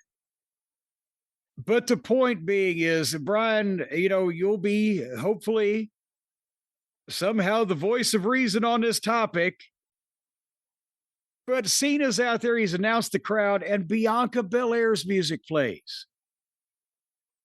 And out she comes in a ridiculous gown that looked like she was sticking up out of the top of like a fucking bouquet of blue roses or something of that nature. Just a giant flower assembly coming down the ramp. A flower assembly, sure. A flower assembly. That's they do them over at the medical facilities. And speaking of medical facilities, I've missed you all and everything, a big baby face type of deal. And then she insinuates that there's the attendance figure needs to be amended. And she opens up her gown and it's showing her frankly bulging, deformed stomach. Distended is a bulging, distended stomach, better than deformed, although we'll look up deformed if we want to split hairs, and announce she's pregnant. So apparently it's been more than a finger that's kept her out for a year. But she couldn't be pregnant for a year. She'd have had a hippopotamus. She broke the finger and then... This is the greatest kayfabing of a finger I've ever seen. Well, it's probably a little of both, depending on where the finger went. But nevertheless, where's Naomi? Naomi's. Where is Naomi? She announced last year, right after WrestleMania, she was pregnant, right? That's right. What do they do everything together? But anyway, here's the thing. And I know people, Cornette hates babies. Remember what he said about Becky Lynch? I'm not even talking about Becky Lynch got pregnant when she was one of the bigger stars in the business in this era of people making millions of dollars. And I said, boy, Jesus, might, at least call that bad timing. And people just hopped all the fuck over me. People, Seth Rollins. Well, no, the people followed along, the fans, the people out there. Some of them were, he shouldn't say that about, she's pregnant. It's such a blessed event.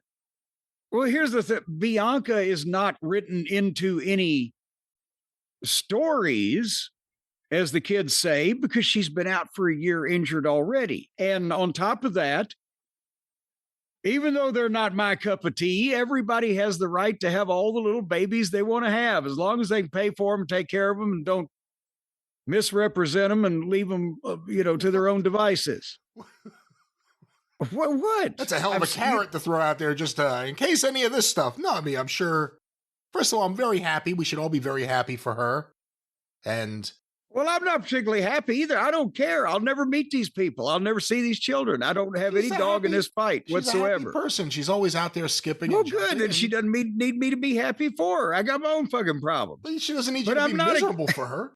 I'm not miserable either. I'm not advocating that she not have children or that people think ill of her because she's having children. I'm totally neutral on the situation. I could give a shit or not. Except she has been out for a year injured, and that's obviously not her fault. But I guess what I'm saying to you is that the problem I have with women in the industry, or in any industry, if you think about it, is from a business standpoint. What if Bianca is still on payroll, does she get paid now that she's not injured, but she's kind of injured? Much as I was asking with the other girl that got pregnant, was Tony going to pay her? What if you contract with someone to do something and conditions arise that they cannot do that thing? Then I don't believe that you should be held to paying them that money, i.e., if you hire somebody to build you a house and then the guy comes back and says, no, I'm pregnant, I'll do it in a year. Well, I need the house now. Right. So give me my money back. But this is one of those cases where it's important to note that wrestlers are only independent contractors because WWE is lying about it. They are employees, and she's on maternity leave, and she should take it. But then Jesus Christ, maternity leave in normal life is however long it is. More than you realize now. And at this point, there's paternity leave where dads can leave too. But no, I'm saying you don't immediately, finding out that you're pregnant, if you're at a high level executive and you're paid a lot of money in a corporate environment and departments depend upon you, and you find out that you're 10 weeks pregnant, you don't immediately have to stop doing your job on the spot. That's the problem. This is the plot of the movie Baby Boom. What if you hire someone to be a big time actress to be in a $50 million movie where they got to be an Olympic high diver? And all of a sudden they're public. You can't shoot this thing in 3 months and they're not going to be diving off the high board. What movie is this that they're going to be an Olympic high diver? I'm just saying anything where you can't be pregnant. Anything where you can't be pregnant. And now you're going to put a $50 million production on hold, and all these other people we're going to pay you for 6 to 9 months to sit around so we don't fuck this whole thing up to wait on Matilda. Matilda? Where is any of this coming from? I don't understand. I'm saying there ought to be a pregnancy clause in these contracts. You can't. It's illegal. You can't do that. How could you just be, man, Jesus Christ? And if some guys I know would make a living for 30 years out of being pregnant, never stop being pregnant, so they'd never have to actually go to work. Can you I understand Miro tried that for a number of years. To do a job that they can't? Well, he had a pregnant pause there. How can you have to pay people to do a job that they, through self-induced means, cannot fulfill their end of the bargain? So freeze the thing, yes, but don't just keep sending them a check right along for a fucking year. Jesus Christ, does anybody have any fiscal responsibility these days? Oh, yeah, TKO. Yeah. But no. Now that's the giving of the money, not the taking of the money. They would have a scandal if all of a sudden Bianca Belair came out in a few months and said, yo, WWE, stop paying me. My baby's here. What am I going to do? It would be the biggest scandal ever. And then Tony would sign her. I think it's a shitty way to do business. I'll tell you what. Congratulations, Bianca, and I presume Montez Ford. Well, the tests haven't come in yet, so we're not sure, but we'll keep them updated on that. She's from Knoxville. You should be nice. Well, she went to school in Knoxville. I don't know if she was born there. Oh, I thought she was born there. I thought she was from Knoxville. Was she? Well, if it's important to you, look at her. Again, I don't care where she lives or how many children she has. I'll never meet them, or they'll never affect me nor me them in any way. So they're free to do whatever they want. But as a matter of principle, people sign on to do a goddamn job. They got to goddamn fulfill their obligations. Miss Belair, you ignored the no fucking clause in the contract. That's exactly right. And see, do that. There should be a vow of celibacy in all the contracts. Oh, come on. I'd like to show you the new TKO chastity belt that we are insisting all the talent wear. Well, just, hey, if they can test it out on the tomahawk steak bone branded. So anyway, are you ready for the main event? Because that's what we're next to. That's right. Cody and Orton, and the history package with Cody and Orton had just a teasingly enough comment that Cody had made 15 years ago that they had him do when he talking about the WrestleMania. I hope of Randy and I don't end up one day like Randy and Triple H. And they could have showed That should have been the whole feud. They could have showed the whole goddamn thing and everything they've done since then to drop the little teases. And instead, they concentrated on highlights from the angle that they just did, Jelly Roll and Pat McAfee. And so that was that. And then McAfee made his entrance. And is it possible that there can be both booing and indifference at the same time, Brian? If you're wondering what it looks like when a mark, and I'm sorry, I like Pat McAfee's exuberance and excitement level when he's the babyface rah-rah color guy, and in that case, coming off as a mark because you're a salesman, you're one of them. It kind of works. It's the Don West principle, although Don was as energetic as fucking Pat, just not as annoying. But the point is, if you're wondering what it looks like when a mark is playing heel, this is what it is when he's walking to the ring. He's got the sunglasses on and the extra little strut, and he's giving the fans fingers, double fingers everywhere. And you heard he picked it up on the floor cam, Mike, fuck you to the people. Christine Jarrett would have taken him in the back and whipped him with a belt. But you don't need that, especially on WrestleMania. And there's the kids, and these are people with money. So apparently the kids might not hear this type of assorted language all the time, whatever. If you can't just get heat by who you are coming down and your attitude, etc., without, it. Nevertheless, he also got a longer entrance than Roman Reigns takes. And then Orton came out. And again, this is so bizarre because they had the Viper snake effects on the screens and everything. And Orton comes out, the fans are singing his song and cheering him and either ignoring or booing the guy that's in his corner.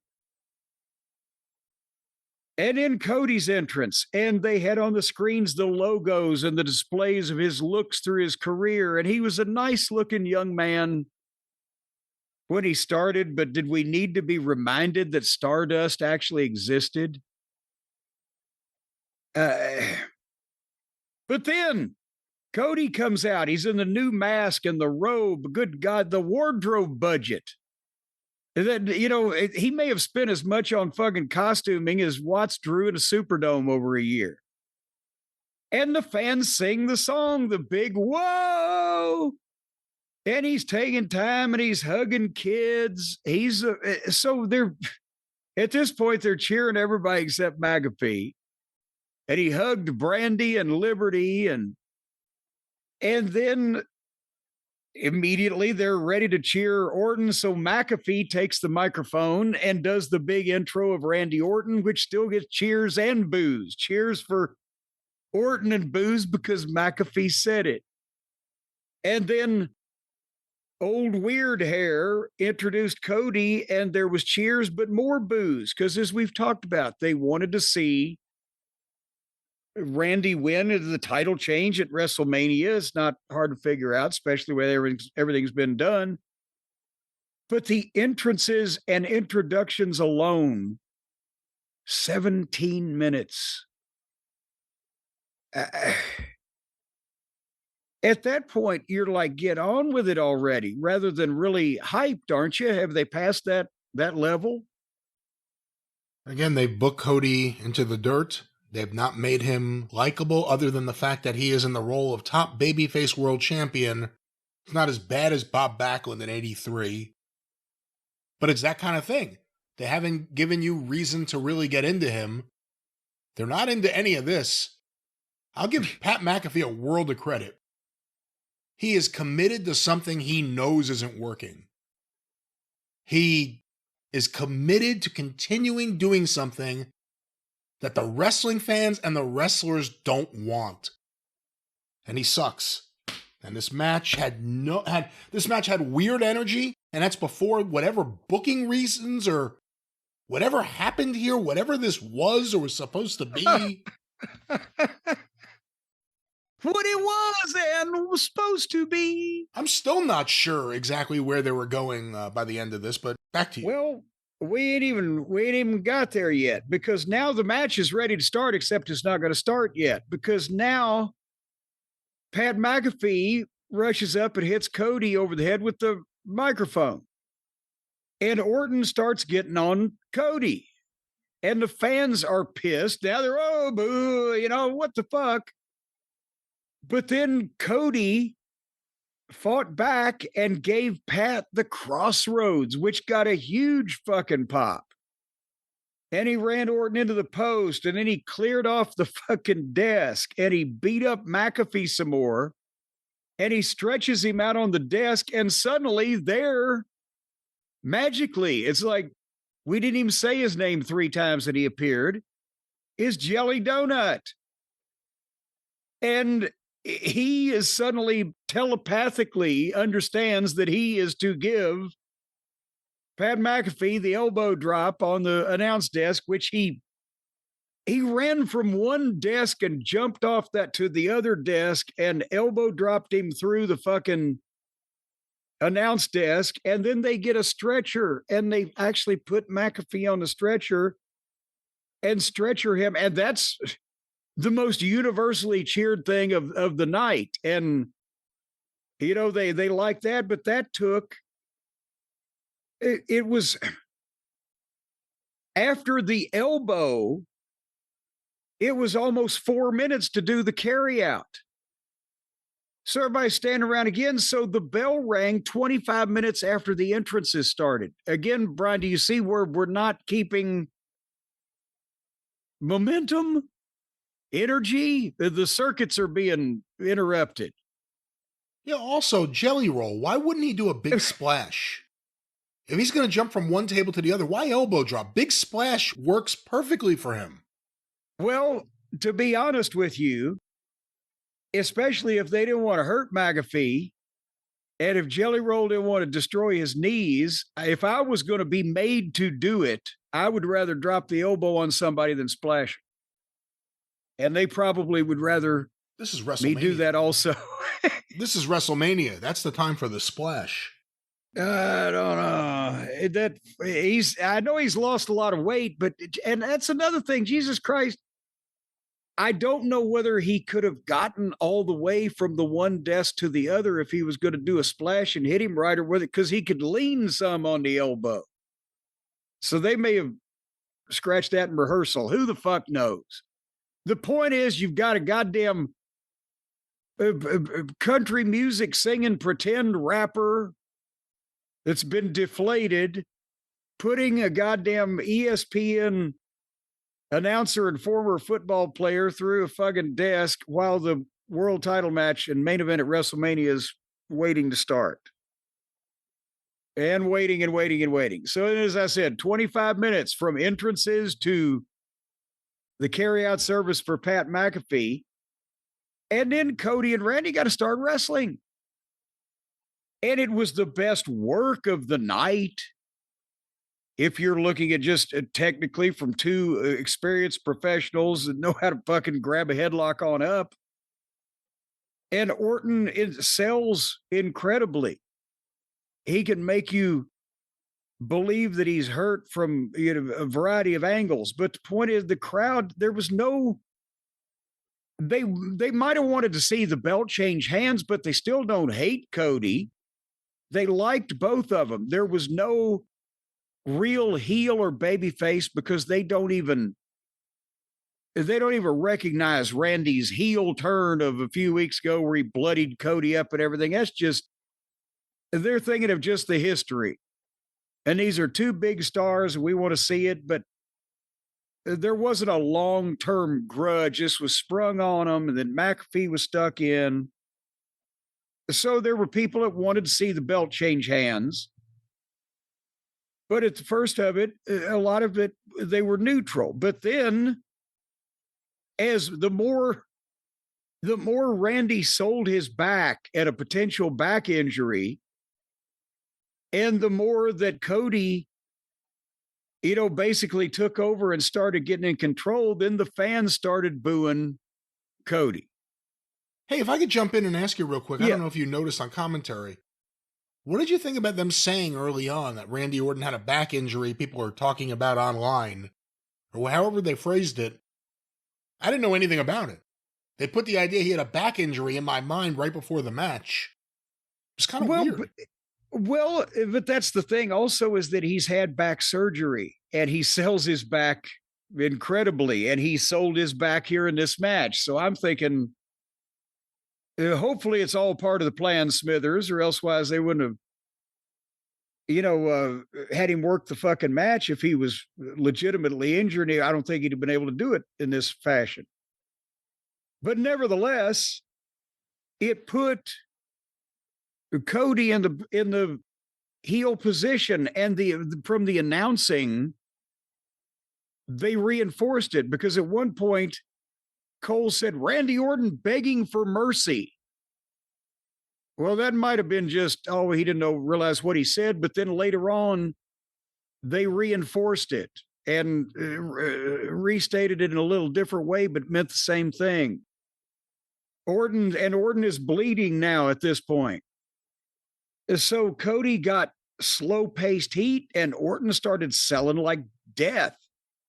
And finally, when Cody hit Orton's draping DDT, he got booed big time. And then they started, Cody would milk doing the RKO, but Orton slipped it and hit a crossroads. It got a big pop, 2 count. And then Cody hit the RKO, got a big pop and a 2 count. But now they're chanting, Randy, Randy. And they do the desk deal on the floor where Cody drops Orton on the desk like he does to guys. And then Randy did the RKO out of nowhere and got a big pop and a 2 count. And then the yay boo, Randy was the yay. And Cody won it with an eye poke. And then as soon as Cody poked him in the eye, Orton's blind, and he RKOs the referee. So now at this point, Cody was bleeding, which I think was the only thing it could have been was one of Orton's punches, because nothing else happened, but it caught him just right. But he checks the referee. Why did he RKO the referee? Because when he got blinded, he didn't turn around and lose his place. The referee was where he was, and Cody was where he was. And it was like Randy knew it was the referee, it seemed like. No, I think and I'd have to go back and look at the replay, but I think the idea they were going for was when he got poked in the eye, he backed up and felt someone was there. But did he ever get to him to touch him, or did he just jump up and RKO a guy who he had to know was there? Yeah. Well, nevertheless, we ain't done yet with what the fuck. He's RKO'd the referee. They're both bleeding. Cody goes to check the referee. Orton gets up and goes to kick Cody in the balls, but Cody blocks it and kicks Randy in the balls and gets booed. And then Cody went to jump up on the top rope and went for the super Cody cutter, but Orton hit the RKO on him and covered him. And the referee's still down. Here comes McAfee in a neck brace and a referee shirt. So at least Jelly Roll wasn't on his tail. But McAfee slides in and the people think they're going to get screwed. 1, 2, kick out. And then after the kick out, Orton stands up and McAfee says, get him, get him. And Orton just jumps up and RKO's McAfee. And of course, that gets a huge pop. But then, as soon as Orton's up, Cody immediately grabs him from behind and grabs him into crossroads and hits him with that, boom, and covers him from the original referees up 1, 2, 3. So why did any of these people do several of the things they did? I don't know. Unless WWE somehow cared about their self-awareness or whatever it is and decided we're going to kill this thing and not go forward with the planned Randy and Pat McAfee versus Cody and Jelly match. I don't know what this was. It was a really awkward ending. Cody was being as heelish as ever while still being a sympathetic babyface. We'll talk about his eye, I'm sure. But the McAfee thing with Randy Orton makes no sense. Well, that's the thing is that if they decided, because remember McAfee, we thought gave away the finish saying, well, if he doesn't win this, I'll never have anything to do with the WWE ever again. And we were like, oh, if only. Thank God. But now is he done or are they going to lie? There's one of those two things. Either he's completely done ever or he lied and then they'll say, oh, heels lie, whatever. But if they were cutting it off as far as his involvement with Orton, why do it in this fashion instead of having him actively fuck up something or try to do something that Randy told him not to do or whatever instead of the goofy referee thing? And then it's not McAfee's fault that Cody kicked out. So McAfee was trying to help him. He was 1 second away from helping Orton win the fucking title, if that would count in this crazy universe. Whatever. And then Orton just stands up and just lays him out. I don't fucking know what's going on. But we ain't going to get the tag team match, but playa, hopefully, apparently, but Orton grabbed the belt and hit Cody over the head with it and got a big pop. Except now when the music played, when Cody was the winner, when it got to woe, the fans woed for Cody's music. And then Orton grabbed the belt and it hit him in the fucking head with it. That was a big pop. And then he stood over Cody and backed up and gave him the punt to the head, which got a big pop and a small one more time chant. And then that was it. Jim, did you see a picture of what happened to Cody? Did you see anything with his eye after the fact? Well, I have just been sent over across the news desk once again. Holy shit, this thing is purple and closed up and looks like some type of boot print on his eyebrow that's swollen up. I got to be honest with you. He might have got a little color himself on the blood part, and then I think Randy kicked his fucking eye into the middle of the back of his head on that finish there. But the eye is definitely legitimate. So he had to cancel. Well, I'm not laughing about it. He had to cancel his $10,000 bus meet and greet thing where everybody got to go on his bus because his fucking face is caved in. Well, Jim, that was night 1 of WrestleMania. We'll get to night 2 momentarily, but of course, after that, and Cody doesn't have all these people coming on his bus for a lot of money, what's Cody going to do? Except maybe lay back and enjoy the high country. You know what I'm talking about, folks. He needs something to put his mind and body at ease, to let him forget about that boot coming right for his head. Jim, When Cody's Yes. dad needed help, he called his friend Willie Nelson, and now Willie's still alive, but Cody can leave him alone and get Willie's special item. Let's talk about it, Jim. Let's just throw it to me over here. I'll take it from here. Folks, like Brian just tried to say, if Dusty needed to call Willie Nelson to feel better, play me some music, Willie. Sing me some country songs, Willie. Well, now Willie can be around for Cody, where Cody, you know, he's got an interest in, I believe, and he's always sipping on the spirits, but alcohol can give you that hangover, and it can impede your decision-making processes and et cetera. It can be bad for you. And it's got sugar in it, which is not good for people. And it can just do all kinds of bad things mentally and physically to you. But if you want to be social, if you want to get that uplifting buzz, while at the same time doing it without alcohol and without the hangover and all of that other type of stuff, then that's where Willie's is going to help you out, because you can go to Drink Willie's. That's WILLIES.com,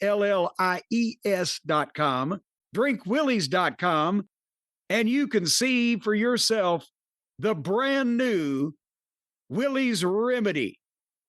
All I need is some remedy. The THC-infused social tonic that Willie Nelson has come up with. When you take a sip of this, Brian, there's going to be things happening to your taste buds that have never happened. You're never going to experience anything like having this stuff in your mouth, boy. I'll tell you what. And it's going to take you places. It's going to take you somewhere over the rainbow to a fast-acting, euphoric social buzz without the regrets that come with alcohol, without the repercussions that come with alcohol, without the court cases and the divorce proceedings and the paternity suits that come from the drunken backseat grope fest that many of you have been entangled upon in your time. What are you talking about? Can we you're just gonna sit around and drink some Willie's now. It's a low-calorie, low-sugar alcohol alternative that works. It's available. They come in 5 milligram and 10 milligram dose versions. And again, folks, once this hits your mouth, you ain't going to know what hits you. You're going to, werewolves of Willie's. No, you're not going to howl, ladies and gentlemen. This wonderful social One tonic. shot of Willie's is going to help you relax, unwind, and de-stress. That's what it's going to do. And one bottle of Willie's will help you see colors and taste your teeth. That is not one of the things in the copy, and that's not one of the things you should be telling people. And I'm starting to think maybe I should get my bottle of Willie's out of the fridge and keep it here next to me for the rest of this recording. Whoa, Chili Willie. I'll tell you, folks, Willie's sold out 3 times. You don't keep it in the fridge? What? No, you pour it over ice like a sociable cocktail. Oh, come on, man. You got to keep it in the fridge. You got to chill. Oh, you're drinking yours straight right out of the bottle. I'd turn it up and float away. Chili Willie. Willie's sold out 3 times in the first 6 months they introduced this product, and that's why they just restocked, and now they are ready to ship to you directly to your doorstep in over 40 states. Some backwards-ass locations may not be able to avail themselves of this purchase yet, but if you go right now, and you'll find out, to drinkwillies.com and use the code JCE, 20% off your first order and free shipping on orders over $95. 20% off your first order, free shipping on orders over $95 with the code JCE at drinkwillies.com. And blue skies will be smiling on you. Oh, boy, let's not do that. Nothing but blue skies will you do. Whatever the fuck. It's also not rhyme. It turns out you can't do that either. But ladies and gentlemen, like Jim said, the great Willie's Remedy, very popular here in this household, I don't mind telling you. We established that Willie is 93 years old. If he's drinking this fine sauce, then I'm sure that he's got something going for him. He's found the fountain of youth. It's just relaxing, slowing down, floating on a cloud, sitting on a rainbow, All right. talking to a frog on a toadstool, minding your own business, till that goddamn fucking ocelot came along. Oh, I'm sorry. Yes, Willie's, drinkwillies.com. The code is JCE, Brian. That's right. Join Castle Cornette and Last Manor and Willie Nelson and get yourself a bottle of his social tonic, Willie's Remedy, drinkwillies.com, code JCE. But Jim, there's still more. There's still much more excitement for night 2, I would say. That's pretty much a universal thought right now. But again, nicest guy in prison principle. Faint praise, as they say. Yes, I think a Catholic funeral would be more exciting than night 1. Well, let's get to night 2, WrestleMania Vegas. Well, John Cena was the host, so he had to come out first again. This time we were live on ESPN.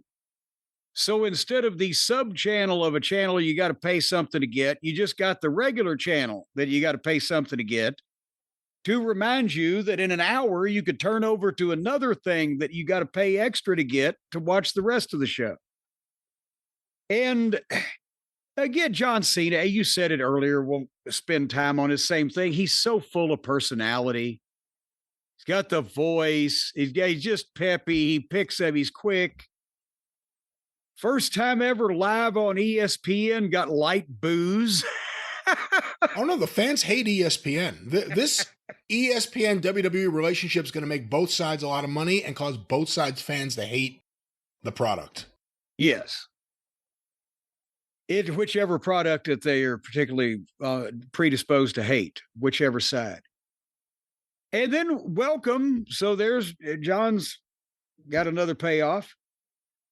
And then the pyro and the lighting and a boom, boom, boom went off, and then Oba music. And I think, remember we said probably before they announced it that they'd start off with this on ESPN because it makes sense. Brock's a big name in all sports, etc.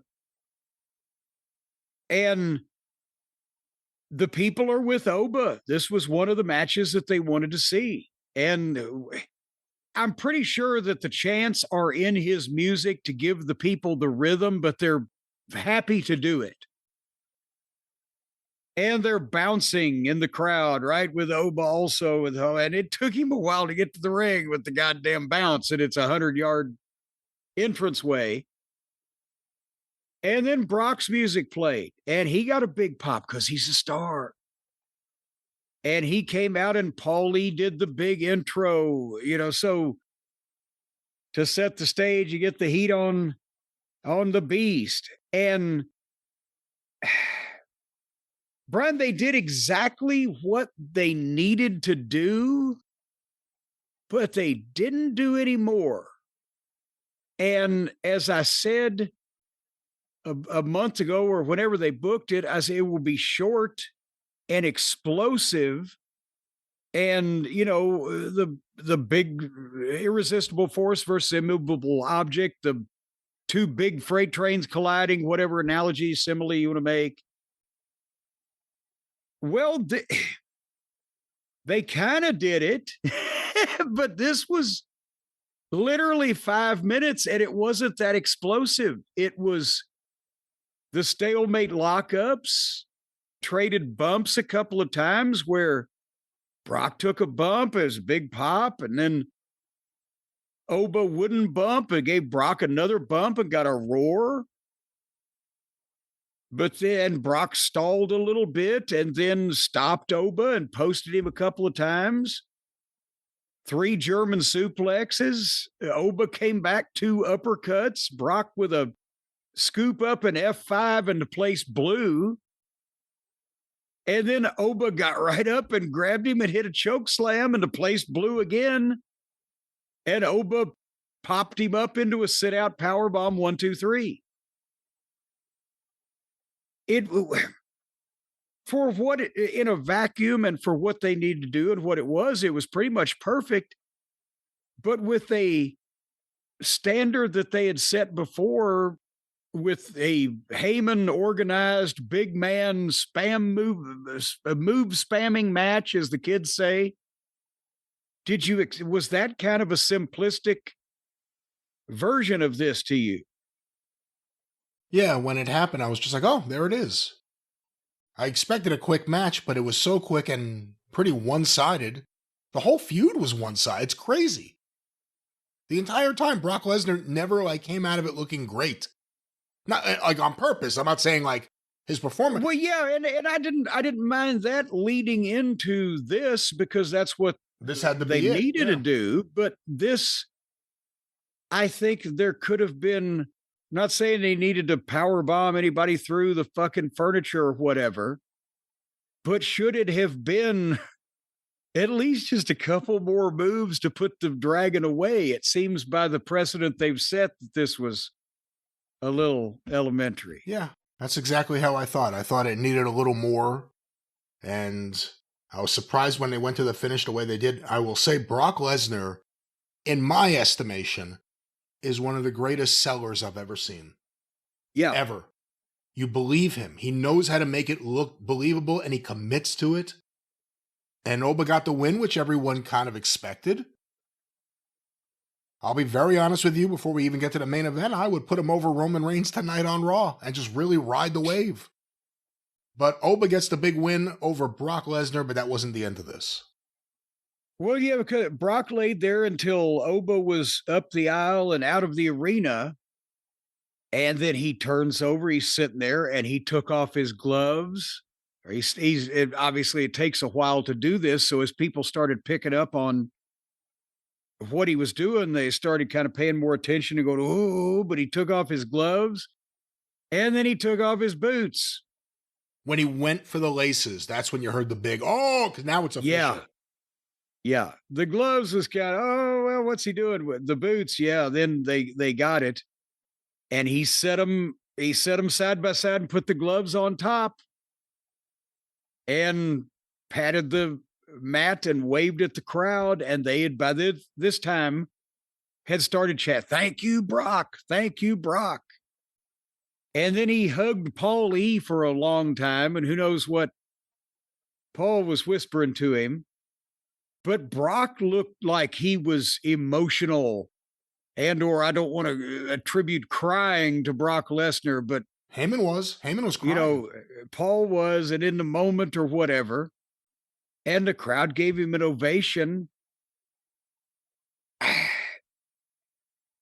I'm sure there will probably be more information on this and maybe more speculation, but I'm wondering, did they know he was going to do this, or did he just say, well, you know what? When he showed up that day, he was like, yeah, I've decided.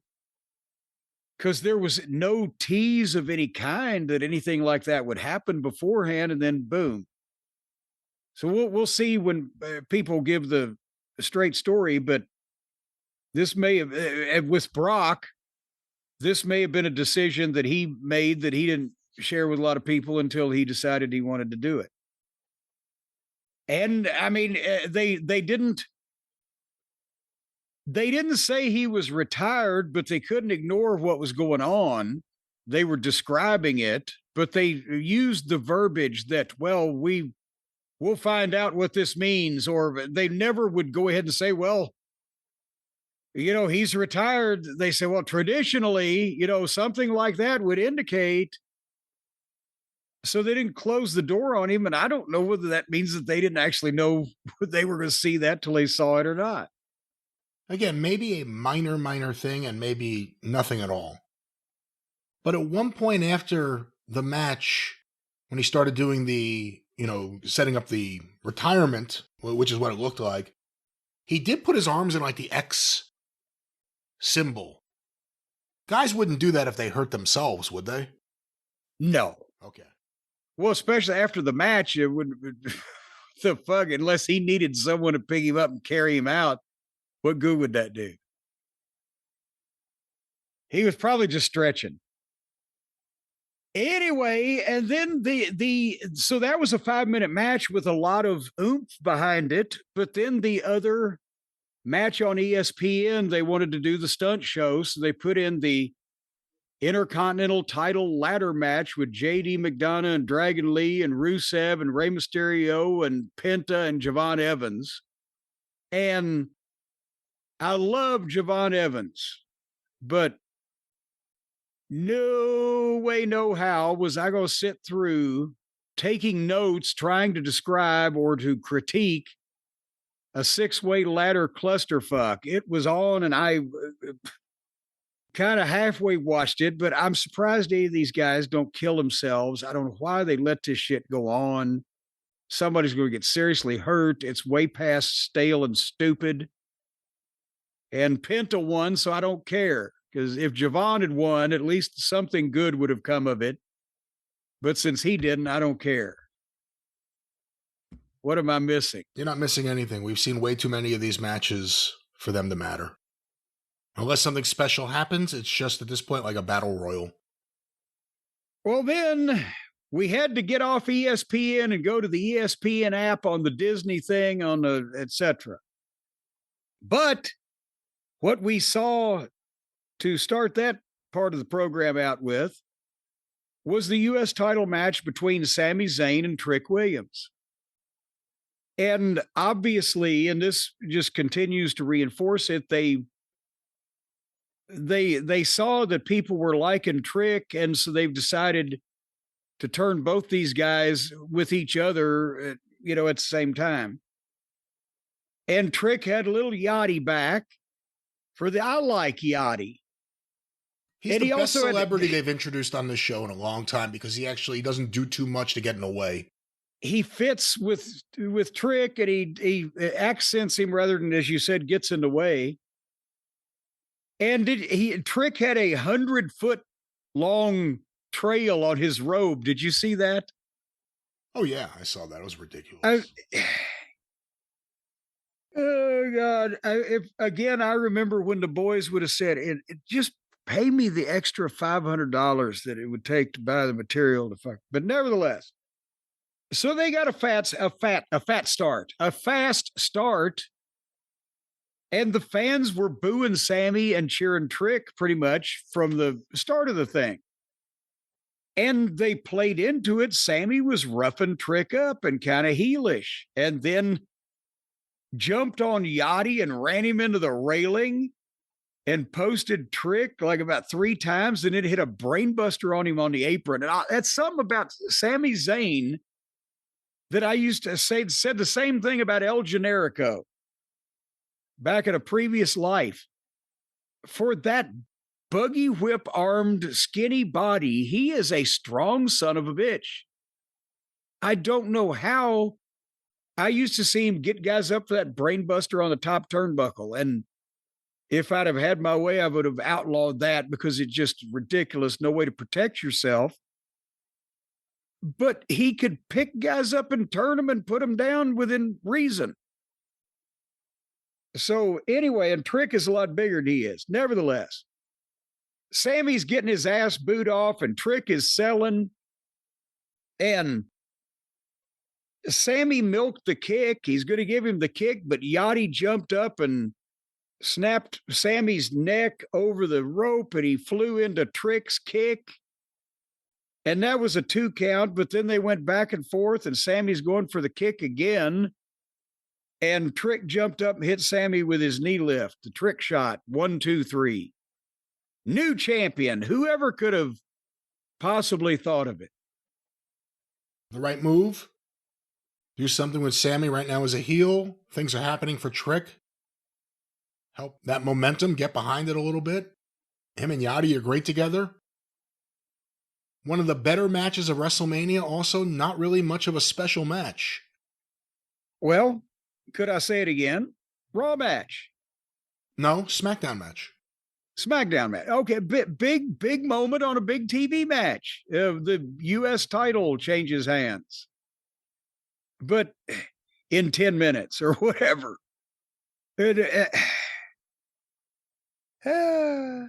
All righty. Why don't, Brian, you explain the next one to me? The Demon. The Demon versus Dominic Mysterio in a street fight match with no disqualification. That was a stipulation. It was added late. The hat was placed firmly on top of the hat. You've already had the Demon And now we're going to make it a street fight. And I mean, wonderful body painting. How in the world do they do that? And it doesn't come off. But what the fuck is this? Help me explain this. I can't really, not for me. I think Finn Balor is just fine as a wrestler, although smaller, but he's in great shape. But going back years, he would do this thing where he would become the Demon and he would crawl to the ring. I mean, it's very theatrical. Everything about him is like, if wrestling didn't work out, you could see him in a production of Cats. He's in a play. He's committed to the gimmick, and he's in a play, and he's performing this character that he's come up with for himself in his mind. Yeah. Again, not for me. I know there are fans that are like, oh my God, the Demon. He's going to put paint on and crawl. It's not a big deal. It's not like all of a sudden he becomes 6'2". It's not like the Hulk. You know what I mean? It's him. And yeah, another match that would have been a big Raw main event. For whatever reason, it didn't connect with me here. Maybe it was the Demon, but I don't know. Well, that's the thing. Again, they've already got Finn versus Dominic, that they've been longtime friends or stablemates, and they've been in the group together. Finn was the leader, but Dominic is the young upstart, blah, blah, blah. Here's the thing. Finn Balor is a great technician. He's a great athlete. He has not particularly much personality, but his in-ring is perfect for the kind of 2010-ish Ring of Honor style, with all of those guys that were just in great shape on the smaller side, but combining the MMA stuff and hitting hard and all that stuff. I don't get him in the WWE because he can't talk with the rest. He's not size. He can work with anybody, but he's not the size of the rest. He's not the personality of the rest. And when you've got 5,000 red streamers descending on you and you're crawling and you're making the faces and the growly demon, it's a guy with not a lot of personality playing someone that has nothing to do with his real personality. It's not like we've turned Richard Fleur up into Ric Flair or whatever. We've taken a guy that's just playing, like you said, he's in Cats. Yeah, he's doing it to the music. He's like moving with the music as he's coming out there. And if the fucking Demon suddenly turns his 180-pound ass into Road Warrior Animal, and it makes him a better wrestler, then why the fuck isn't he the Demon all the time? Yeah, good point. Good point. Well, shit, I could beat that guy if I'd bothered to put the paint on, but fuck, that's a pain in the ass. I'll just let him kick the shit out of me. So anyway, Finn pulled out a table. Dominic hit him with a kendo stick over and over, threw 4 chairs in the ring. I was rapidly losing interest. They did chairs and table in the corner, and Finn went through it. And then he put a chair on Finn's head and gave him a super 619 and a splash and got a 2 count. And then Dom hit him 5 times with a chair, pulled out another table, took forever to get it set up. Finn popped up and gave Dominic 6 chair shots and drop kicked the fucking Dominic with his chair on his head and double stomped him through a table. 1, 2, 3. Yay. Well, there's more WrestleMania. Yes, there is. The women's title, the other one of the ones that they have, was on the line now, Brian. And this has been long awaited. Jade Cargill and Rhea Ripley. And I got to admit, for all of Jade's shortcomings, she did a good job here. Again, it wasn't long. They kept it simple. There was a couple places that I think Rhea helped her out a bit. but it didn't stink. And maybe that's the best thing I can say about any genders match on most of this show. I think Jade was dominant. Rhea sold a bit much. She sells so well. But Jade took most of the match. And then finally, Mia Yim drew the referee and kayfabe came in to break up Rhea's Razor's Edge. And then Jade hit her own one-winged fairy, stealing from Kenny, and got a 2 count. And then it was so odd because Jade threw Rhea out to the floor and told the heels to get her, and they were starting to get her, but the referee just caught them straight away. But then they played music and EO came down. You can't get away from her. And in the most preposterous fake choreography I've ever seen, she beat the Stooges up.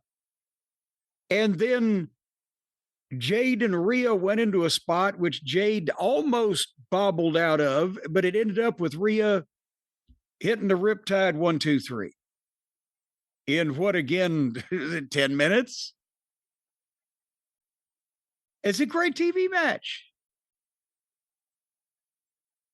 Yeah, it was just fine. Can't really say anything else. I was hoping that we get a Rhea. I was hoping we get a Rhea heel turn, but Rhea and I can't talk. Rhea and EO are hugging again, and well, the people don't want to boo Rhea Ripley. They just want to see her win and fight more interesting people. Yeah, I guess. So then it was time for John Cena to announce the crowd, ladies and gentlemen. And I'll have you know that somehow magically 5,000 people more showed up on Sunday night than they did on Saturday night. At least I think that's my math. Around about, they said 55,255. The total of both nights, 106,072. And again, as I said on the earlier description, we will take that with our usual grain of salt until we get any verified numbers, but that's their story as they're telling it. And then I thought, well, at least John's going to have a short night, and here comes Miz and Kit Wilson. And I didn't particularly pay any attention to what they had to say, and I was in the process about to fast forward it, and here came Danhausen's music. And we got to see 10 little midgets dressed up as Danhausen. And by the way, did you hear what the announcer said? Was it Michael Cole or? I was going to ask you if you heard that. It was Michael Cole. He said it before anybody bombards me on social media. They told me to call them midgets. I'm just explaining to you that in goddamn wrestling, they're midgets. It's the other people having a problem with the terminology. Anyway, here came Danhausen out in the Danhausen mobile, which is just a gimmick stuck together little golf cart type of car thing. And the midgets are following and they're playing the song. And I say at this point, they're just proving that they can take a turd out of Tony Khan's toilet and make money with it. At this point, they're rubbing it in his face. Look at Hobbs, look at Jade, look at Danhausen, look at Punk, look at Cody. Well, but then again, look at Rusev. Danhausen's doing segments with fucking John Cena. At WrestleMania. Yeah, WrestleMania, yeah. So Danhausen, he says he's a fanhausen of John Cena's, and he's putting Cena over. But Kit shoved one of the midgets, and Danhausen told the midgets to get him. And one midget punched Kit in the balls, and then all the midgets swarmed him. But then Danhausen punched the Miz in the balls and did the 5-knuckle Cursehausen after the "you can't see me," which Cena said, "Go ahead. Maybe you can't curse me." And the 5-knuckle Cursehausen, and the midgets carried the Miz out on their shoulders, stretched out like the I did a what the fuck, and Danhausen did the poof of smoke and then ran and hid under the ring, which got Cena to laugh. Which got Cena to laugh. Got me to laugh. But, whatever he said, he's like magic or whatever he said, there's smoke. And then you still see him there and he starts running. Yes. Cena lost it right away. But I mean, we got to be fair. That's AEW level bad visual television, just corny, whatever. But it's on WrestleMania, ladies and gentlemen.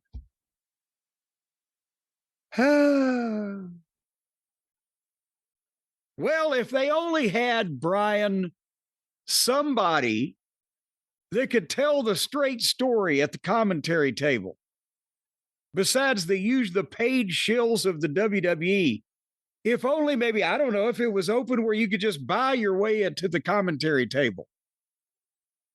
Did you know what I'm talking about? You've heard about. I know what you're talking about because apparently it's open. No one knew. But I guess we should not be surprised now. We are in a time where anything is for sale with WWE. They legitimately let some guy who we find out is a corporate crypto billionaire just sit at the table during one of the matches and was announced with a graphic at the start of the match. But he was wearing a headset, but there was no microphone attached to the headset, so he couldn't talk anyway. But they actually introduced him by his name and had it on camera, and then he got to sit there during the match. And this smells to me, this was not publicly advertised as something that could be purchased.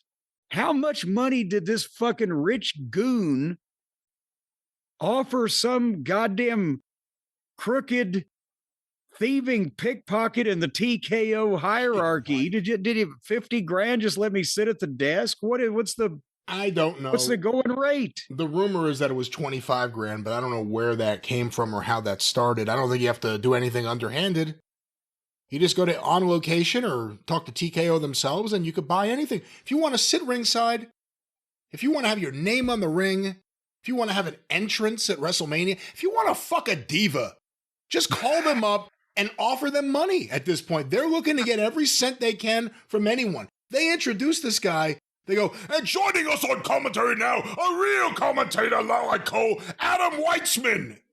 And I'm like, I have no idea who this is. And I'm thinking, maybe it's like an ESPN guy, I don't know, that like who is it? He doesn't say a word. He looks almost embarrassed. And he's got no microphone. And then he never says a word. And then later on in the night, you see him sitting ringside. I understand going after every dollar you can, but this also looks cheap. You know what I mean? Well, yeah, because you looked him up on Twitter or whatever, and he's a random businessman billionaire fellow. He's a crypto billionaire, apparently. He has a crypto farm, and he owns several companies in upstate I wonder if he works the fields himself. He owns Upstate Shredding. Oh, Christ. He also owns a recycling company, Empire Recycling. And he has his crypto interests and obviously time for WrestleMania. It opens a dangerous door. You joke about it, but how much for a fan to run the ropes in the middle of a match? How much to be in a battle royal? Like that's not healthy for the wrestling business. And again, we're talking about the commentating table sitting there not saying anything. But still, think about what that is. If you have money, you could sit here in the sucker chair. Like, what the fuck? What are they doing? And just the idea of it, especially from the people that I learned from and from my era. The idea. Well, remember I told you, one of those nights we were doing syndicated WWF television in like 1997 or whatever. And Russo was doing the color for WWF New York because that's the only city in the country they could understand his accent. And I was doing the international shotgun or whatever. And we're walking back from ringside. He said, that was cool. I said, what? He said, that's the first time I've been inside the railing while the matches were going on. He's helping write the fucking show. Now, if anybody with enough money or tits big enough or with enough goddamn followers on Twitter can be in the goddamn match. Well, there's still more. Are you ready for our main event? And I got to be honest with you. Do you think if they hadn't had this match, the people that went to the shows both nights would have probably entered into a class action suit? Because this is the only thing that you can say really saved the whole thing. But Roman Reigns and CM Punk for the World Heavyweight title. And they wanted to see this, and the reception from the crowd was completely different than most of the other matches. They were ready for this from the start. But of course, the entrances again. Romans started with a guy on a piano and a guy on a drums, and the fat lady was singing, but it wasn't over. It was just beginning. And pictures of all the great Samoans flashed on the screens, and Roman's entrance took 8 minutes. And then they go to aerial shots of Las Vegas and the drones. And Brian, was that CGI or AI or whatever it was? Or did they really put punks sitting up there for a fucking video shot on the roof of that stadium? Could you tell? I thought it was real. I didn't think it was... It seemed halfway legitimate looking, but I'm like, motherfucker, how do you even get up there? They did a really cool punk video showing like a lot of the road to get here, and they used the AFI song that used to be his theme song in Ring of Honor, and pretty cool. I actually just recently introduced one of my daughters to that album. It's a great album, but that was a nice touch, and it was a really good job they did on that video. Well, that's the thing is they had again, shots of him throughout his career, and they were mixing it in with his walk backstage to the ring. And then it was totally different the way they did it, where when he walked out onto the stage in front of the sea of people, it was all quiet. There was no music or anything playing. So you could hear the people rumbling. And then when he did It's Clobbering Time, like a moose lady, and let's all singing. And then there's the music, and boom, and down he comes, and they're singing the song. And Punk's jacket, he had a patch of Larry on his chest in memory of Larry, and he had Kerwin selfies, and one of the camera guys, another one of the WWE tour guys' names on his sleeve, and a friend of his on the other side of his chest, and Harley Race's crown on the back of his jacket. And he did us a favor because his entrance only lasted 6 minutes. But then we had the in-ring introduction, so we were past 15 minutes just from the start to get to the bell. But again, I'm not going to complain about this one because at least it was good. I will have one thought that I will say, fuck it. I let them get by with this because at least we got to see some kind of something. And I mean, we could be here 20 minutes where I could do a play-by-play of the way that they changed the momentum, or that the worm turned where one guy's in control and then the other guy, and it worked. They made it make sense. One thing led to another. They had to take all kinds of liberties with the count out rule again, which is not like it's not prevalent everywhere. But at least, again, this was shit that you weren't just sitting there going, why don't they get back in the ring? It was, people were into what was going on. And it seemed like it was a goddamn personal issue between the two of them, and that there was some reason for all of this. But they were back and forth out on the floor and back out, numerous times. The momentum would change numerous times. A couple of GTSs got hit, and Superman punches got punched, but nobody could capitalize fully. And then Punk started bleeding, and it added an extra the longer they went, you could see, especially in Punk's body language, the more toll it was taking on him. And he was selling with the rubber legs. And I think Roman kind of did all of the stuff that Roman usually does here, the spears and the ooh-ahs and the Superman punches and the pace, but Punk really worked his ass off on this. And finally, Punk had hit another GTS and got a 2 count, and then Roman hit a spear and got a 2 count, and the crowd was going batshit. And then with Punk trying to fight and bleeding and Roman kind of getting the heat, the people started chanting, CM Punk, CM Punk. And then they started doing the Punk, got a second wind and got the Superman punch and got the 2 count and got an Ula Fala from one of the fans and put it on and went for a spear, but Roman caught him in a front face lock. But Punk turned it into an Anaconda Vice, and they were with everything. The fans, I mean. And finally, it was to the fight on the knees, and they were just flailing away.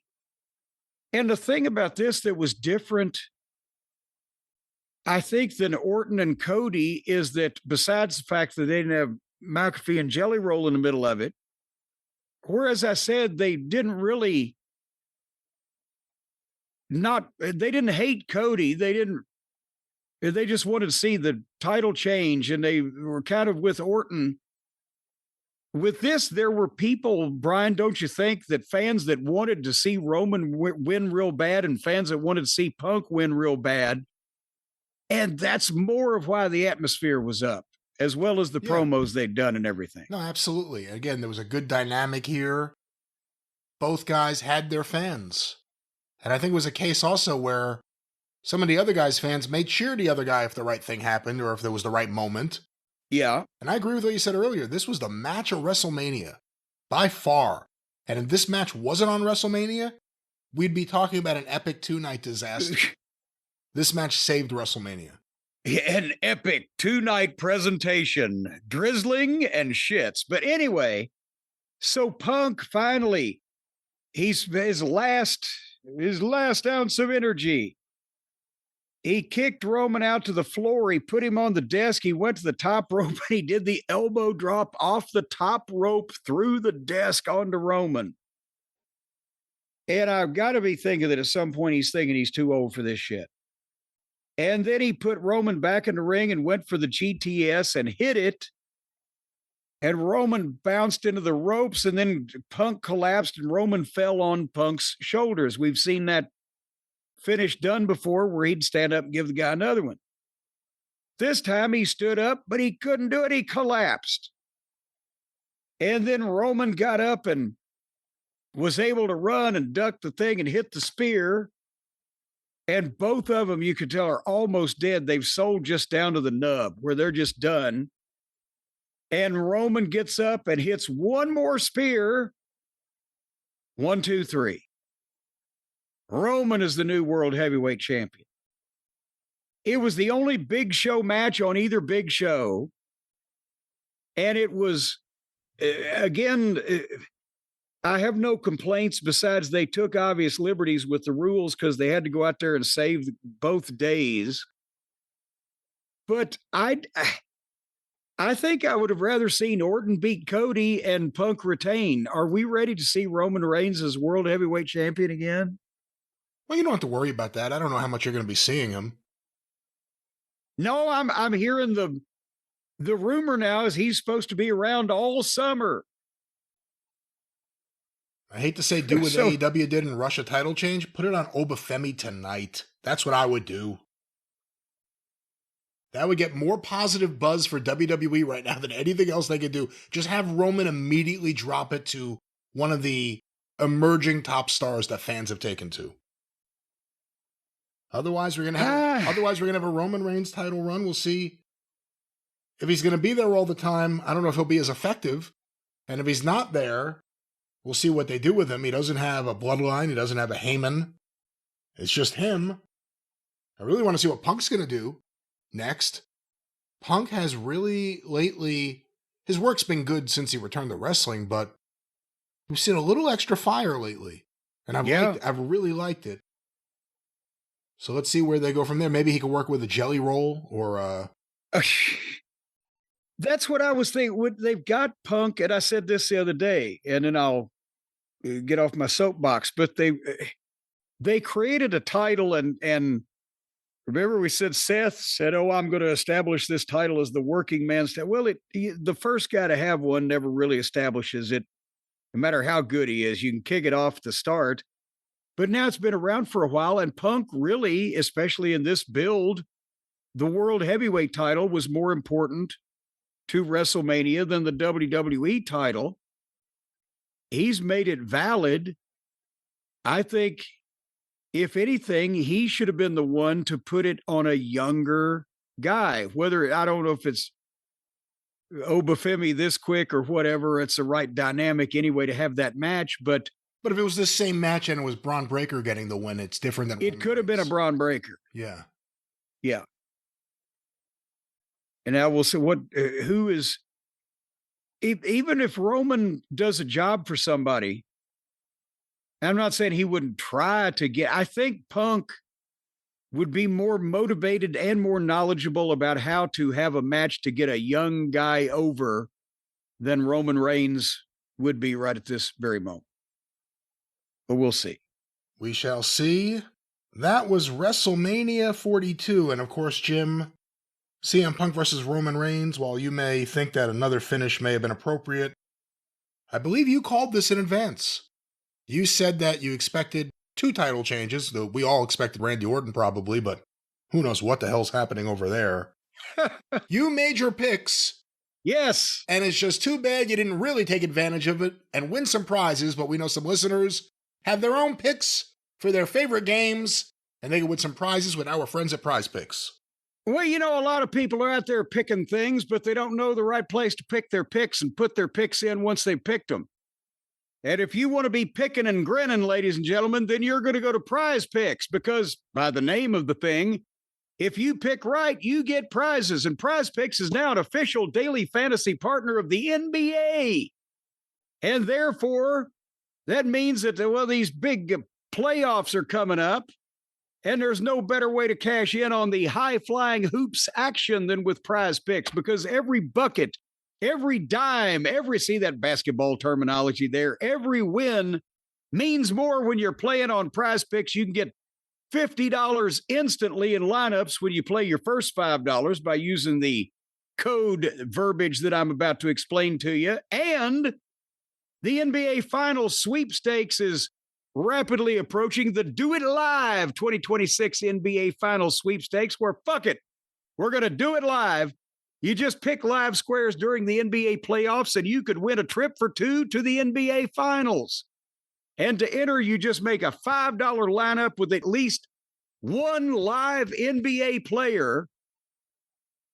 And of course, what people have said to us, well, what if he's flatlined and he's coded, and if you pick a dead one, you're disqualified. But one live NBA player pick during any part of the 2026 NBA playoffs, and you're eligible to win the trip to the finals. And if you're just wanting to play Prize Picks like normal, you just pick more or less on 2 to 6 player stat projections.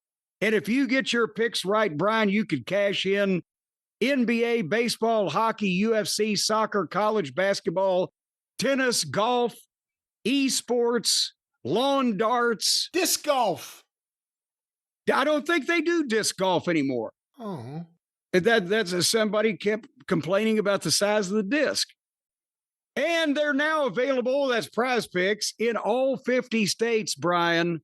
No more of this discrimination. So once again, folks, all you got to do is download the Prize Picks app today and use the code JCE to get $50 in lineups after you play your first $5 lineups. That's 10 to 1.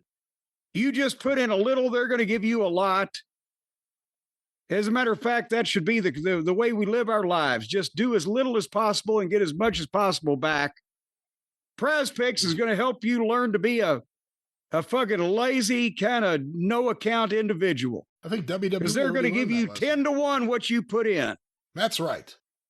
That's right. Prize Picks, spreading laziness and lackadaisical effort all across the country. That's not the way we would put it. For those of you engaged in your favorite sports, make your picks, win your prizes from Prize Picks. Once again, the code JCE. Download that app today. A preferred partner of the NBA is what they are. Prize Picks. Prize Picks, indeed. Jim, we shall return with the Raw after Mania right after this short commercial timeout.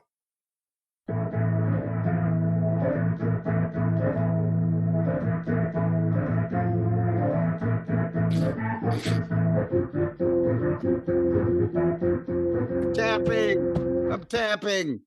All right. Let's get us in the mood. Have fun. You ready for more fun? The mood to have fun. That sounded like an off-key version of the funeral march of the marionette.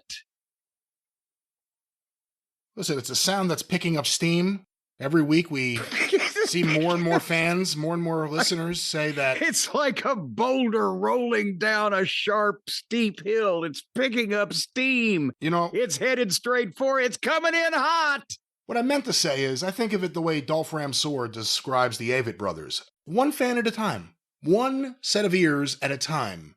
And in a sea of a million people, if there's 3 hardcore Ryan Last fans, then I think that helps the sound grow in the next generation. It's the children of those people. It's the children of the corn. But the children of the listeners of the wonderful music. That should be, what are we doing here? Why haven't I thought of that before? That should be my young fans group.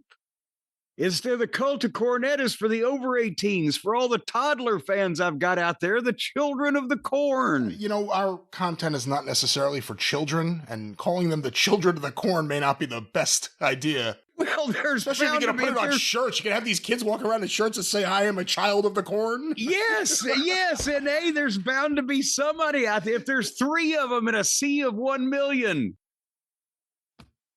See? Well, you were around a lot on the road, so I could see. But Jim, we have a lot more to get to. We have WWE Raw, as we said before, but a few things that have come out. After WrestleMania and before been Raw. Revealed. I have some audio to play you here. Jake Hager. We talked about his excursion into the power slap world, if we're going to call it that. No, if pronounce it properly. We get chastised when we don't say power slap. Power slap. He defeated his opponent, knocked him out. Well, I mean, the guy went down. It was one of the really great kind of knockouts, my favorite, where a guy goes down and he gets up before 10, but then his legs just turn to spaghetti and you're like, oh no, there he goes again. Here's what Jake Hager had to say right after winning that big match. That post-fight interview was brought to you by 10X. Feel the power of precision with 10X. I'll play that again. I'll play Jake Hager right after he wins. The first thing he wants to say is, fuck you, Tony Khan. That's what I heard. That post-fight interview was brought to you by 10X. Feel the power of precision with 10X Health. I told you he was going to see Tony Khan in his victim for this thing, and it must be exactly what fucking happened. Fuck you, Tony Khan. This fucking guy, the first thing on his mind is Tony Khan.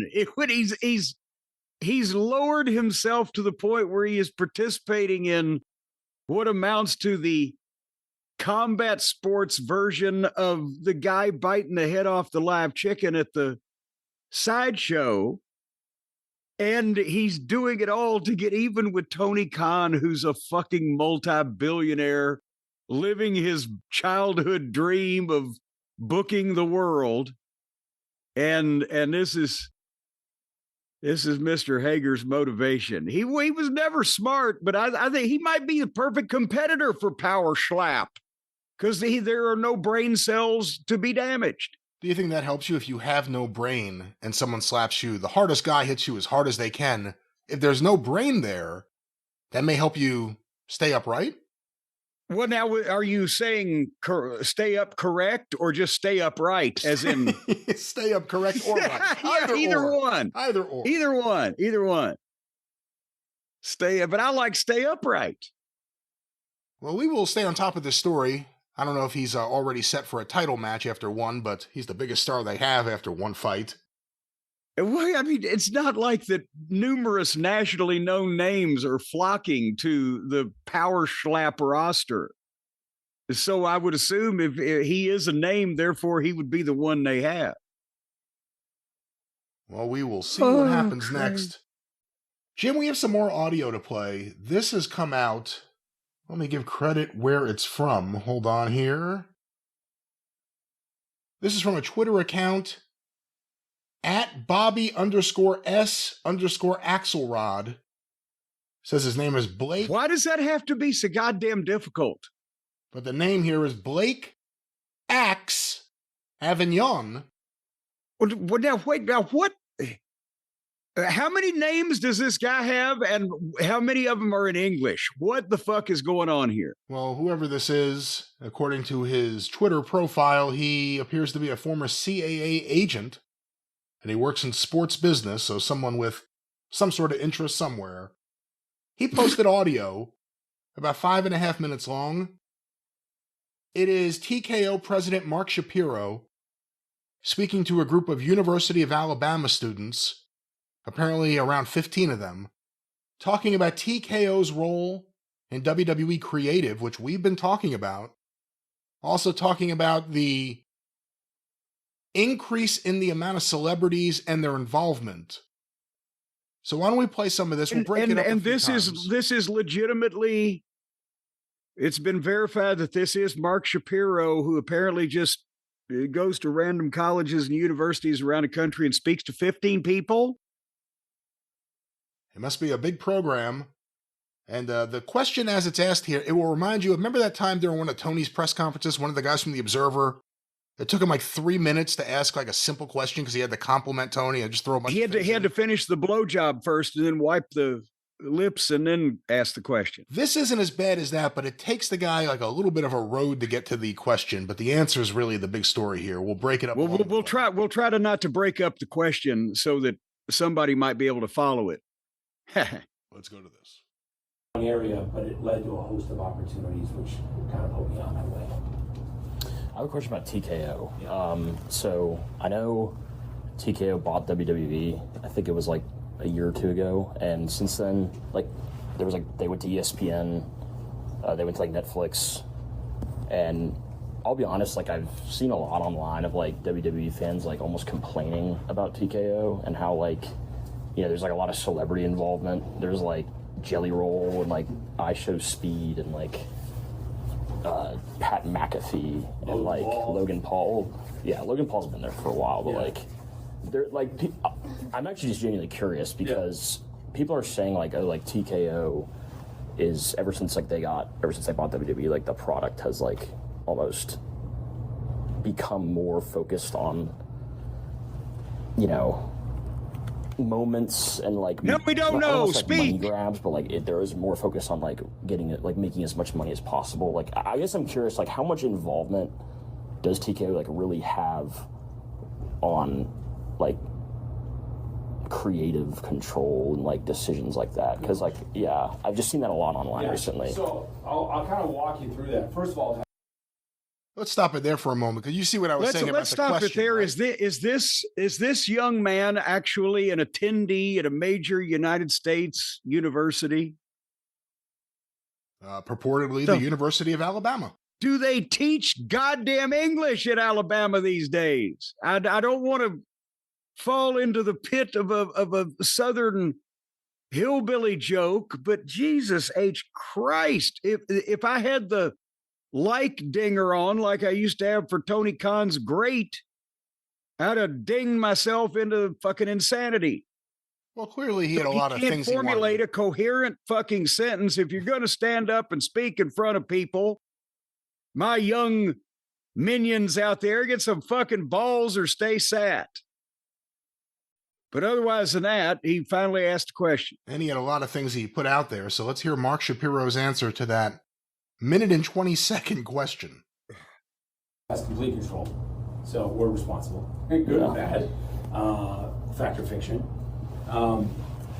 You didn't hear about this stuff in the old days with WWE, and Vince McMahon owned it because it was a private company for so many years.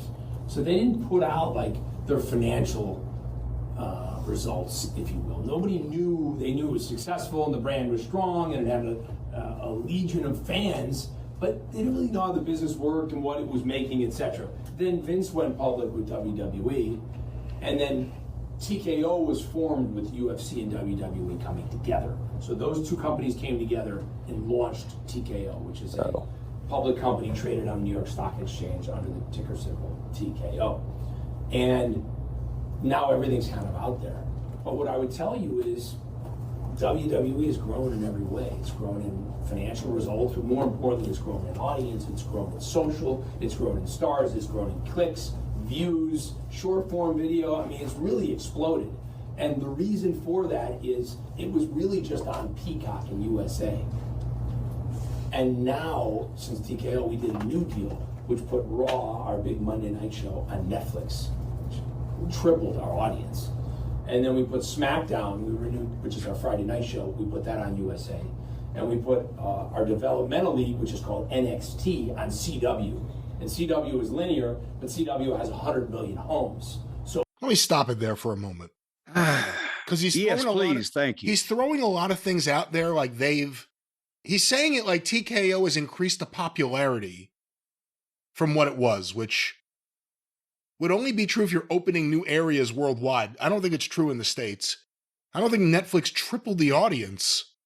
No, they've increased the revenue, and they have, besides ringing the fans, as we know, for every last drop, they've sold everything. We've been talking about it on the program. They've sold the seats at the announce desk. They've sold everything. They've increased the revenue tremendously.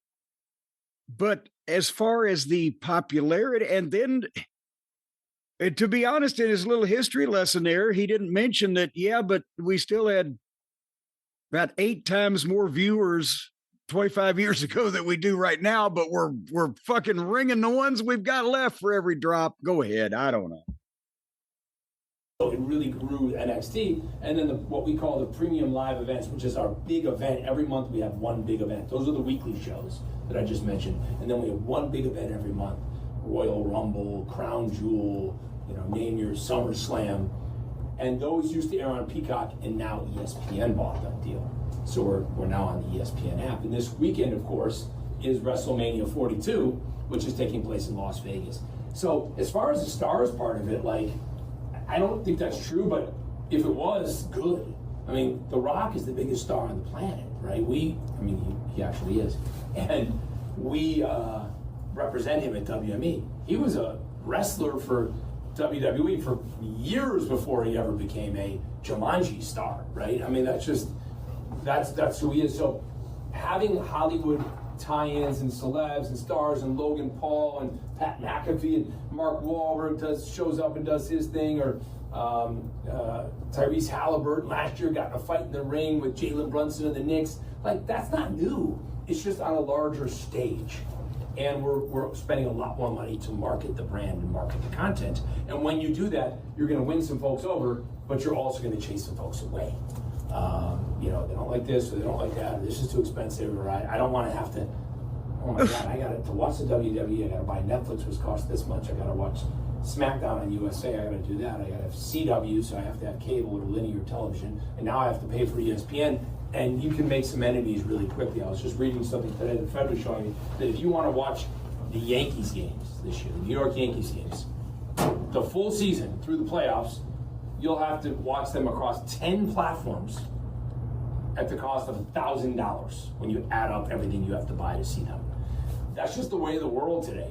And you will chase away some fans, so that's not good.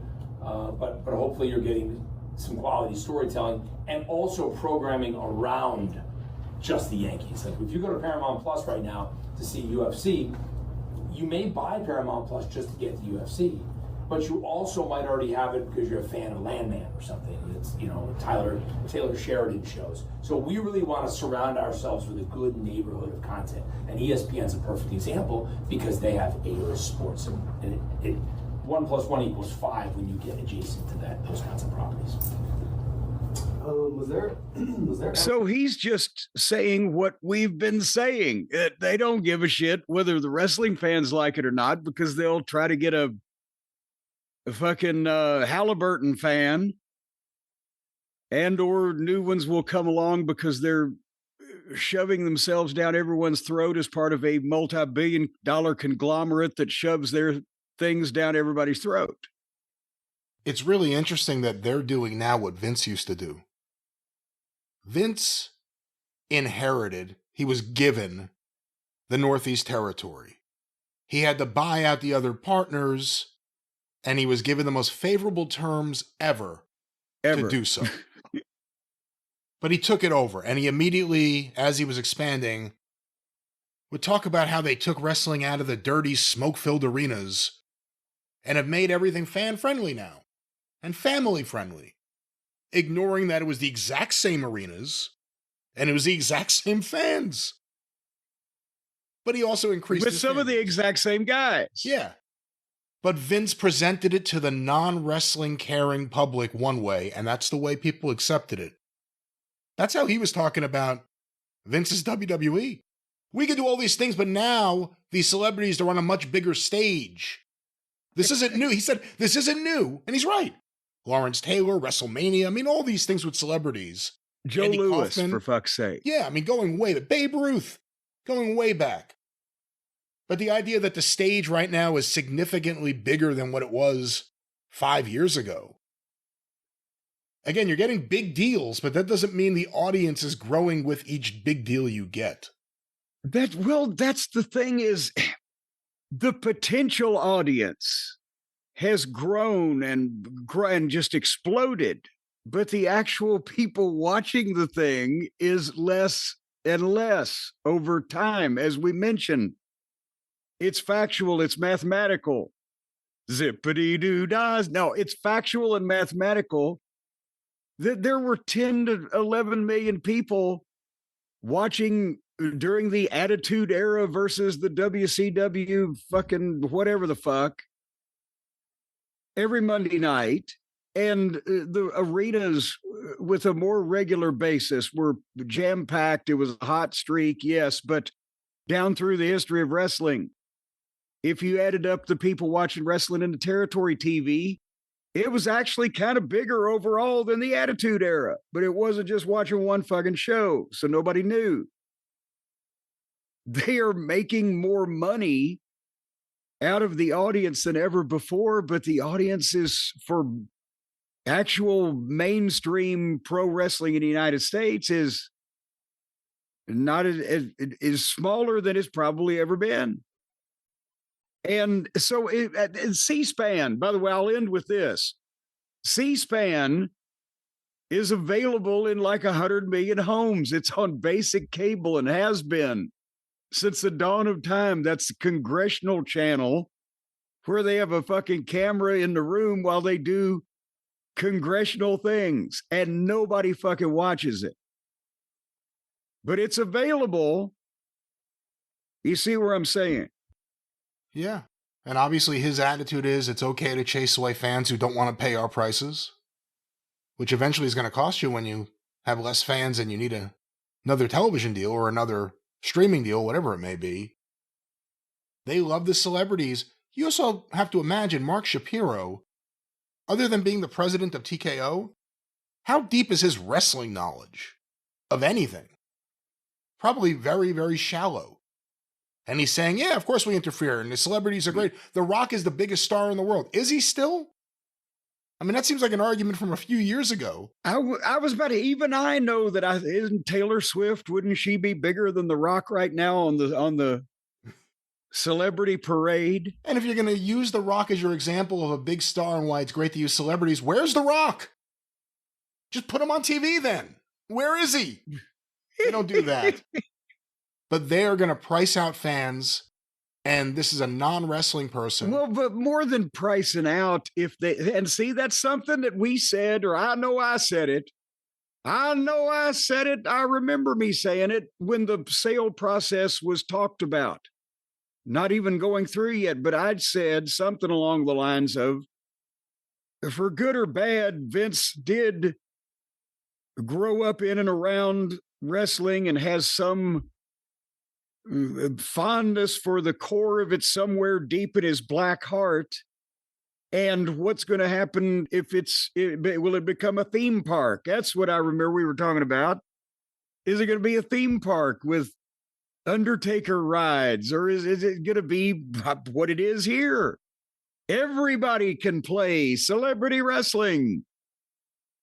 It's kind of being, it's celebrity a touring wrestling. theme park. It's a touring theme park, is what it is. But boy, the ride stops and starts more than any of them I've ever seen. I worry so much right now about the future of wrestling. It's not going to go away. I'm not saying that, but every generation complains about the changes. Just they're so drastic, and it's so wrestling unfriendly in so many ways right now. No one. Well, and that's another thing that with the celebrities that it's always been that way, but not constantly and multiple ones together at the same time. That's a point we got to raise. Well, there it is. That's the president of TKO, Mark Shapiro. And it appears that all the things that wrestling fans have a problem with will not be going away. And the attitude is tough. If you don't like it, spend your money somewhere else. It's crazy. He said that fans will get upset. Some people will be really angry. With social media, it's a little different than it used to be. If you have a cavalier attitude about the idea that large groups of your fans may start actively complaining about everything, you're going to have a problem, and it's going to get out of hand. But we'll see what happens there. We've predicted he hasn't been around to experience the full wrath of the dedicated wrestling fan yet. Or how it could be punishing on WWE and at least the mentality of their creative team and the people running it. If only there was an opposition that could somehow take advantage of anything. Well, that's the thing that gets me upset. There's nothing in between Tony and WWE, and there has to be something, and it has to be well-funded, and goddammit, it ain't going to happen. But Jim. Yes. Perhaps right now there's a secret billionaire listening to this show. And perhaps he's saying, they're right. I don't like AEW. WWE's driving me off. I'm going to start and fund my own wrestling company.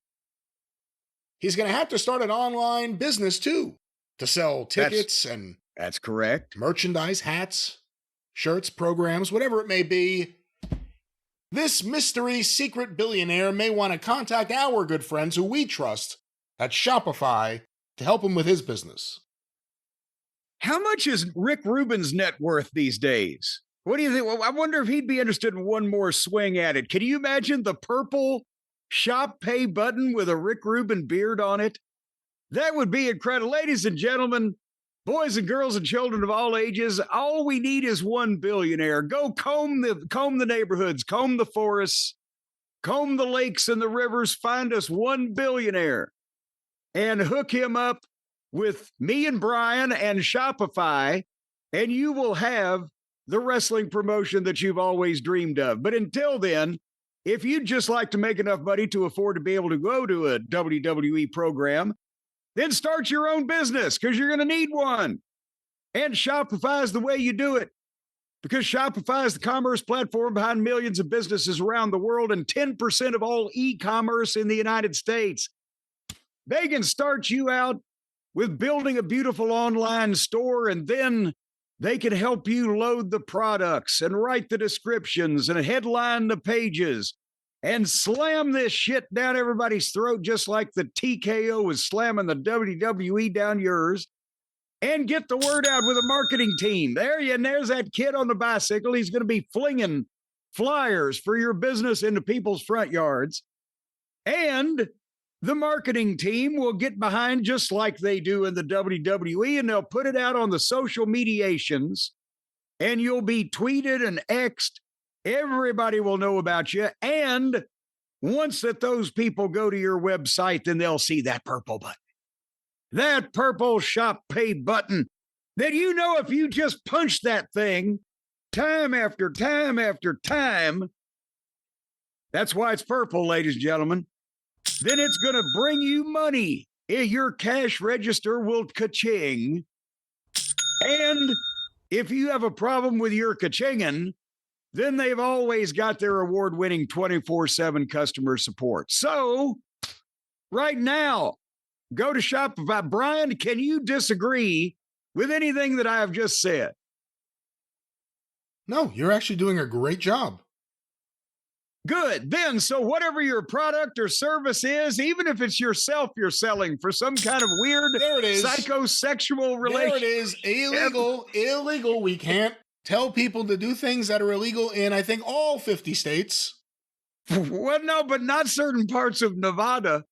Whatever you want to do. It may be illegal in that part of Nevada. I don't know. We have experts out there, but whatever you want to do, folks, and be what you want to be and do what you want to do with Shopify.com/JCE. That's the thing. You go to Shopify.com and you can sign up for a $1 a month trial period with that code JCE. And that way they can show you how they can sell you or your product anywhere you want to go.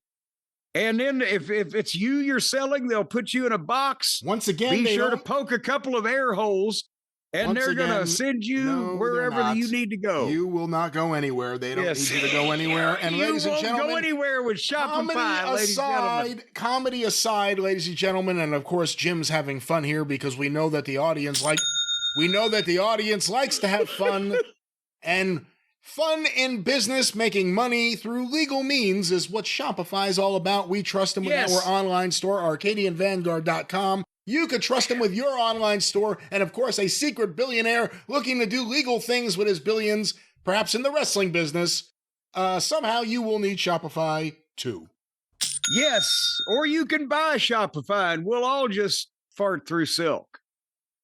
Shopify.com/JCE. All right, that's synergy. That kid, he's bothering me. Jim, before we completely ride off on our tricycles here today, WWE Raw, traditionally one of the big ones, the Raw after WrestleMania. Usually there are debuts, surprises, big moments, a clue, a hint at what's to come. Let's talk about Raw. Well, usually it was a qualifier there that you used at the start of that sentence. And a qualifier is when you cast doubt on the, at least the certainty of your statement. And at least they got 13,691 people in the building, Brian. That's what they said, and it was looking rough for SmackDown and Raw about a week out of WrestleMania. But their last minute surge, I wonder if they had somebody out in a fucking parking lot at the grocery store handing out tickets if you had a cute baby or showed them your willy or something. But your Willie's Remedy, for the record. Willie's Remedy, yes. You got to have that in your back pocket, and then some of this stuff probably look better to you. There was a few interesting speeches, I thought. I think that the speechifying was at a high level, and then that's basically I don't know what the fuck? It's the same thing. Everybody's going to talk to each other and there's nothing else going on. Oba starts the show after they do the recap of WrestleMania. Oba comes out in a nice suit and the big Oba chants, and he, even when he started to speak, the Oba Femi, and I had just written, can anybody shut the fuck up and let him speak? And he says, the ruler has arrived. And then he threw the microphone down and the music came back up and he fucking left. I understand that less is more and they're going for the minimalist approach, but is this a rib at this point? Are we just, we're watching people walk to the ring to music, speak. Now that's kind of, optional, and leave. Am I being, again, too critical here, Brian? Not at all. I was surprised when they started off with Oba, but I was like, all right, cool. Let's see where they're going to go. Earlier this show, I was saying I would just do a complete, not restart, but try something big and have him go over for the title tonight. They didn't do anything. He came out in a suit, not even a suit, just a shirt with a tie. And the fans reacted, and he said nothing, and he left. It was nothing. Usually the worst case scenario is someone else's music plays, and then they immediately come out. We didn't even get that. We didn't get that. And the fans were up for this. The rest of the night, they were like fucking pod people. They were up for this. And then he was out. He was gone. That was it. That was the end of Oba. What was that? It was nothing. Well, and that's, again, I was not going to go as far as you did with, okay, let's put the title on him tonight. But when they played the music, I said, okay, I understand this. He's the new next big thing. And he's going to come out and he's going to fucking talk about what he did and get over. And that's what I would have done if I was booking this thing. Okay, Oba. If I had confidence in his speaking, the time would increase or decrease. But let's say we're in the middle. Let's go out. You got 5 minutes. Just go out and get yourself over. Talk about this, that, and the other thing. And you beat Brock Lesnar, and now you want to do the thing after that. Just to go out and get yourself over, and we'll play the music, and you stand there. That's what we want to see. But not fucking 4 words. After 4 minutes of fucking entrance. So anyway, that started the night. Brian, do you know what was next? You remember what was next, don't you? Oh, I actually don't remember off the top of my head. Was it a women's match? Yeah, but it wasn't just any women. It was Carrie and Oscar against Rhea and Io. Still.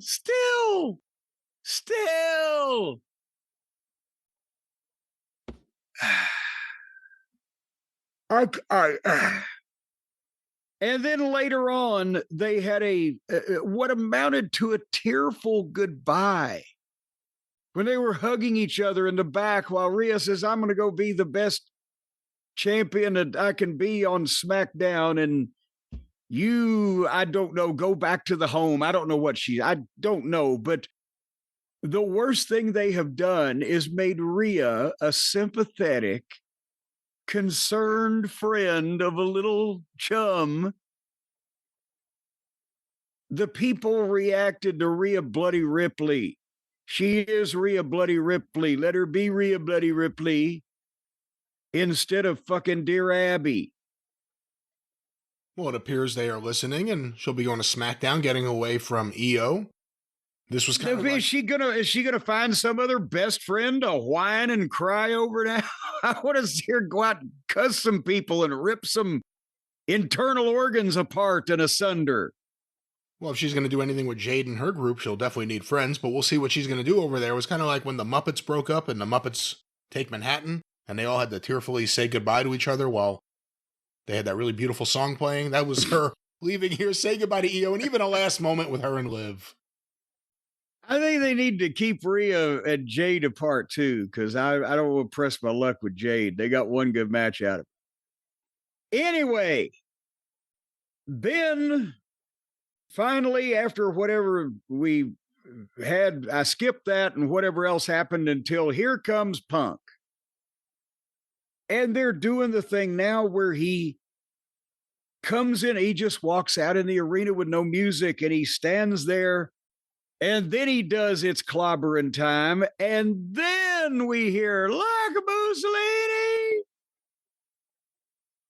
which I think it may be better because the one thing that was always obscured when they did television was, whether he said it or whether people said it, was it's clobbering time because the music is playing also.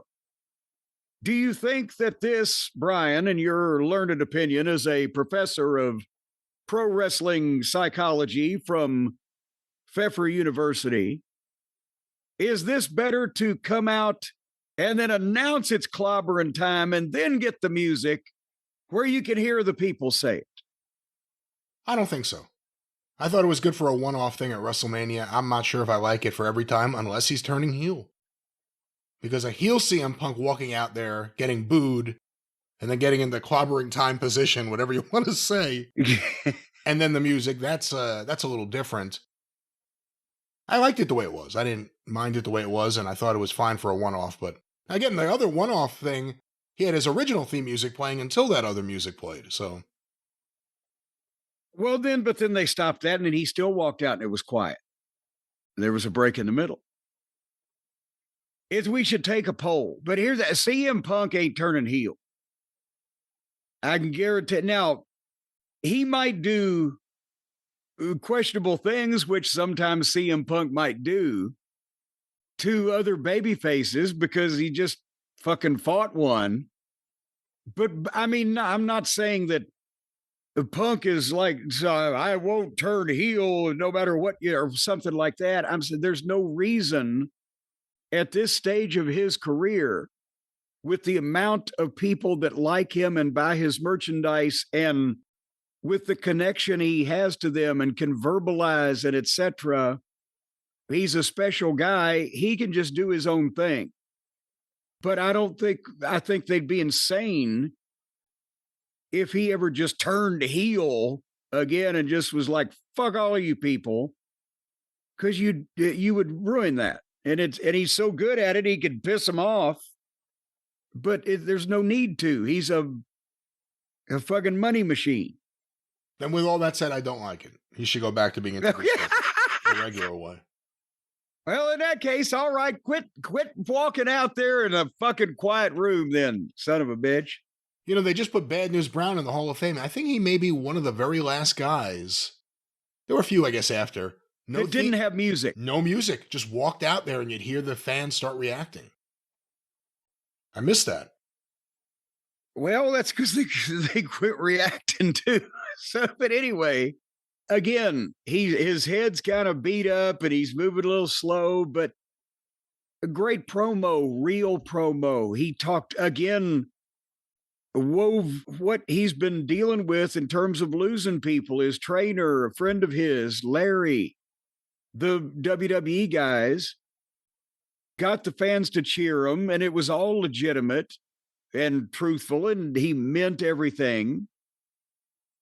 And then he tied it into, and I lost last night. And obviously, the other losses stung more, but you guys have helped me get through all of this. And you'll help me get through this. Does this sound like a guy's turning heel? Oh, they're really going to hate him now. Oh, my God. But he told the world title story, you know, that he said he stayed ready because you never know when a title opportunity is going to fall out of the sky.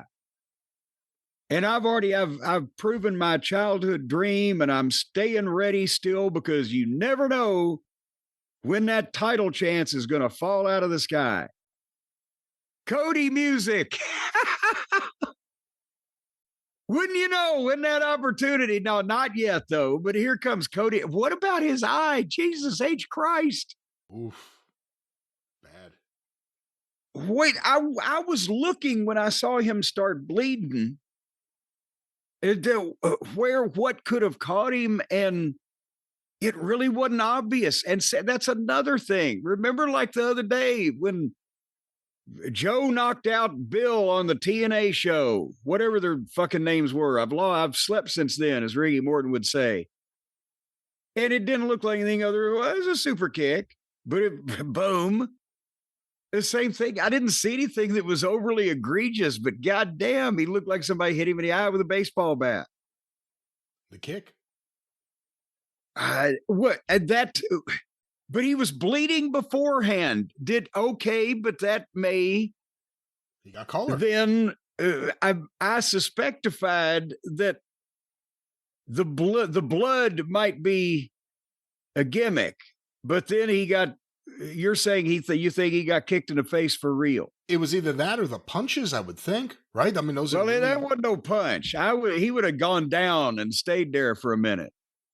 There are limited options of what it could have been. I haven't gone back and watched it a second time, and I don't think I'm going to for WrestleMania this year, but not to suffer through all of that. Maybe I want to do it again just to see where exactly it happened. I think he got a little of his own color, and then Randy punted him in the face because there's no. Anyway, so here comes Cody, and again, Punk reacts normally like a normal person, but still a person with personality. He sees Cody's hurting and his eye looks like shit. When he get to the whoa, Punk does the whoa. He's laughing along with it. And there was a mixture of cheers and boos for Cody. And then Punk was like, hey, I didn't mean to run over. I was getting ready to leave. Is this your time? And no, Cody said, it's your time. And again, Punk is natural at this. Cody, you beat a friend and a mentor, and I just fought a guy that I hated, and blah, blah, blah. And I'll tell you what I hope this is the start of here in a second. But Punk pepped Cody up. He was like, hey, keep doing what you're doing. Keep winning. And I'll just keep doing what I'm doing. I just have to stay ready and he looked at the belt. You never know when a title opportunity will fall out of the sky and the people pop. And when Punk starts to leave and he's out on the floor and Cody says, hey, just say when. I'll tell you what I think would be the hottest thing they could do right from this very point is fucking have Punk and Cody work a program where we eventually see Cody turn heel on Punk and become the golden boy. I'm telling you. And then we could see some promos. I want some heel Brandy. And we could see some Brandy. Well, there's no such thing as a babyface Brandy. Oh, stop it. She's a lovely person. Know her is to hate her. And we do. We do not hate Brandy. And we do. And we don't hate. No, I mean, when she's on television, not as a real person. Now, come on. But hey, she cut one of the greatest promos of the century, so I'm not going to really put her down too much. Again, it's WWE. They don't give you much, but the little bit they gave you here was promising. We said it for a long time. The one feud that could be really, really good, that could really play into both guys' strengths, will be Cody and Punk. But I think it eventually has to be a babyface heel program, not just two babyfaces with one guy getting booed every time. And again, Punk was obviously a student of the game, and they could figure Dusty in, and maybe there could be some jealousy on the part of Cody Rhodes because of the Punk experience that he had with Dusty Rhodes when Dusty Rhodes was in NXT, or whatever story they choose to fucking weave together. I mean, the natural thing, and again, I don't know if they'll do it. He did not want to do any of this stuff in AEW, and it was a long time ago, but the natural thing would be him just turning to the audience and letting them know how he feels about them cheering someone like Punk and booing him for no reason. And starting to show that. Because he still does the goody two-shoes stuff. Everything is still just a goody two-shoes Cody.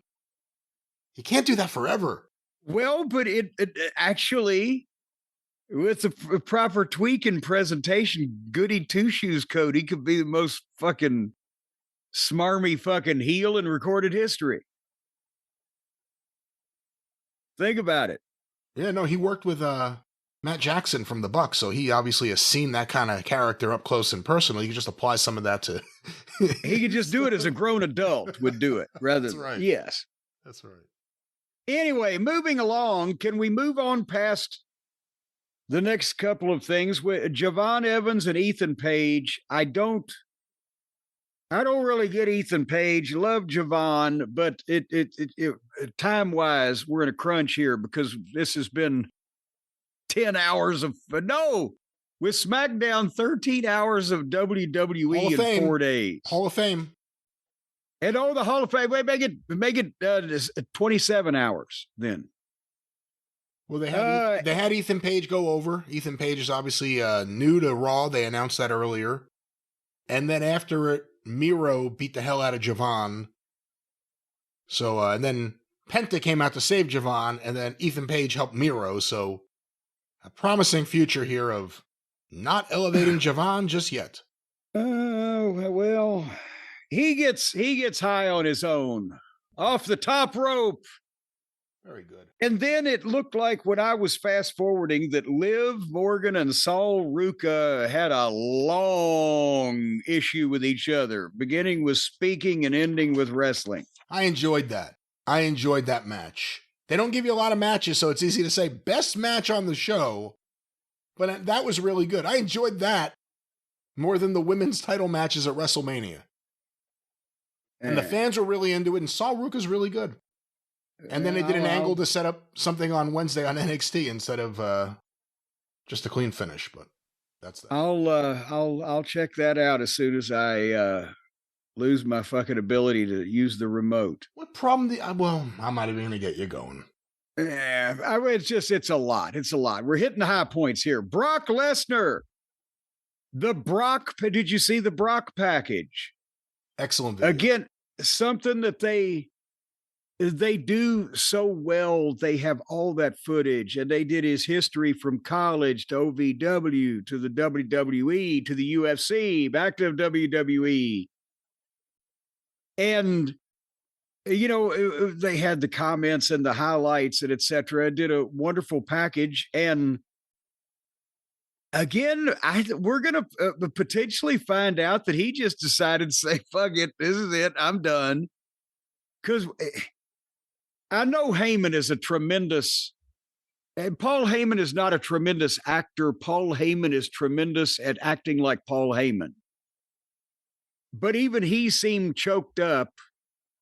And on this promo that they're about to do, it is a way kind of paying tribute to Brock without actually making a big deal out of it. Do you think Cowboy Brock just wanted to ride off in the sunset and just don't make a big deal out of it and lose the millions of dollars for his retirement match?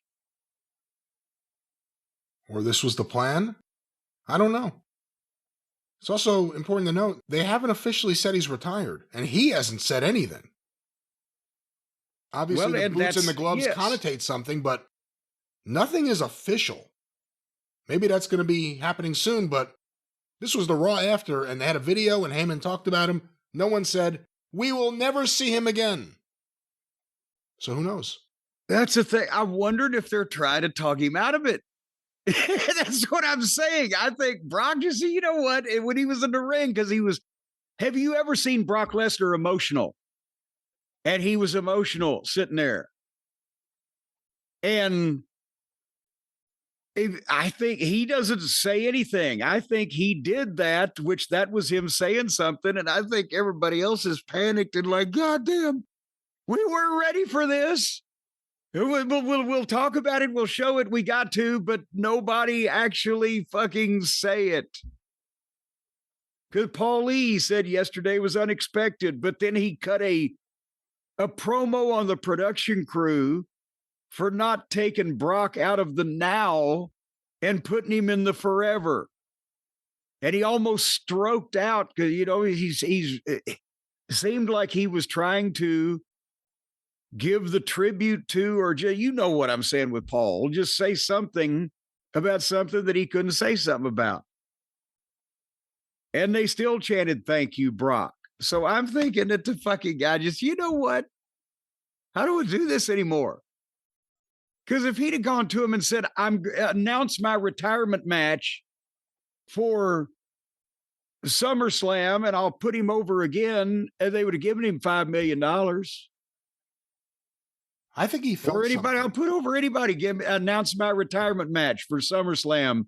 Here's $5 million. Thank you. If he just did it on the spur of the moment, that means at some point in that short match, he felt something and knew that he just can't. I mean, he's a high impact wrestler. It's not. No, I'm not even saying he did it I'm saying that he may have planned it beforehand, but obviously nobody else knew about it. I'm not saying he decided right after that first fucking clothesline or whatever, but I'm thinking he came in to do that. That's why he's done this. Everybody's going to go, oh, look at Brock selling for this guy like never before, because he wanted to do it right. He was going the extra mile, even either not arguing with what they wanted to do, or maybe even offering to do more, or making what they did look better than he needed to.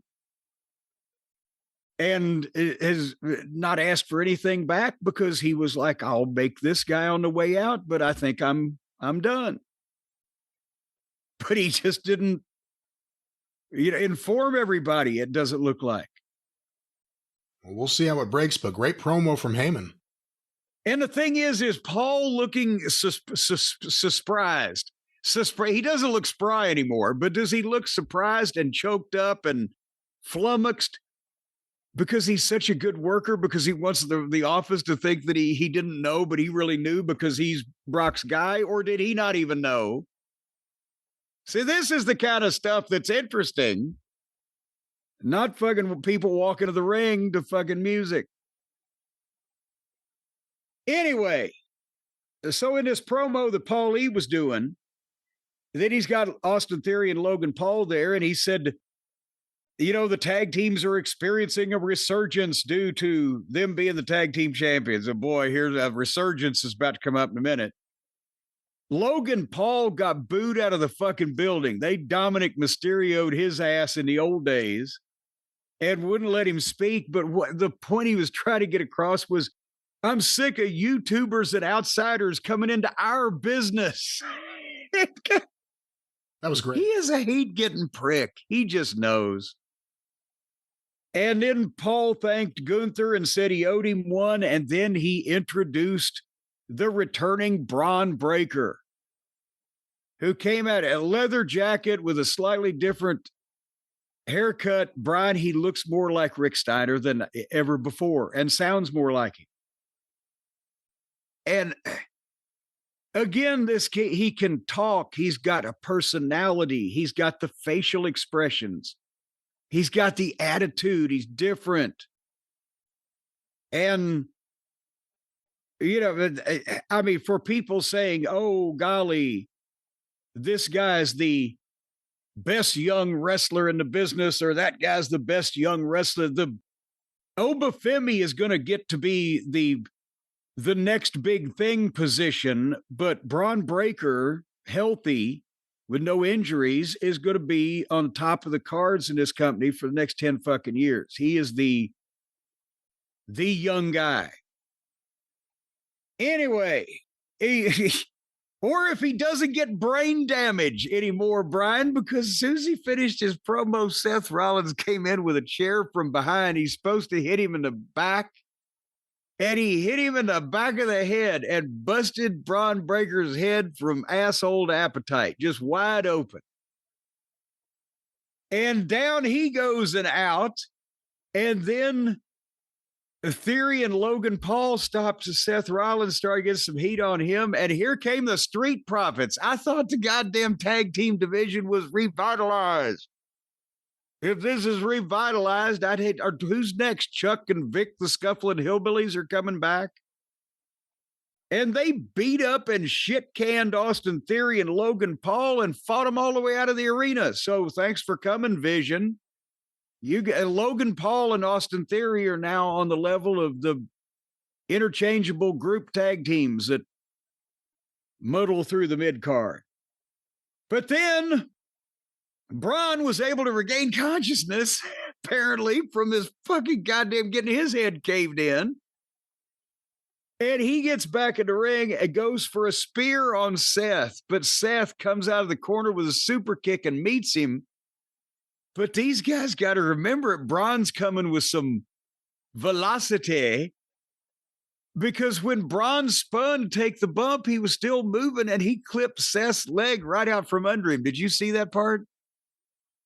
Actually, I did not see that part. Yeah, go back and watch it. When Braun is charging for the goddamn spear, right? And Seth's going to come out of the corner, meet him with a super kick, which he did. And Braun, boom, turns his head and spins, and his body spun around and was still moving forward.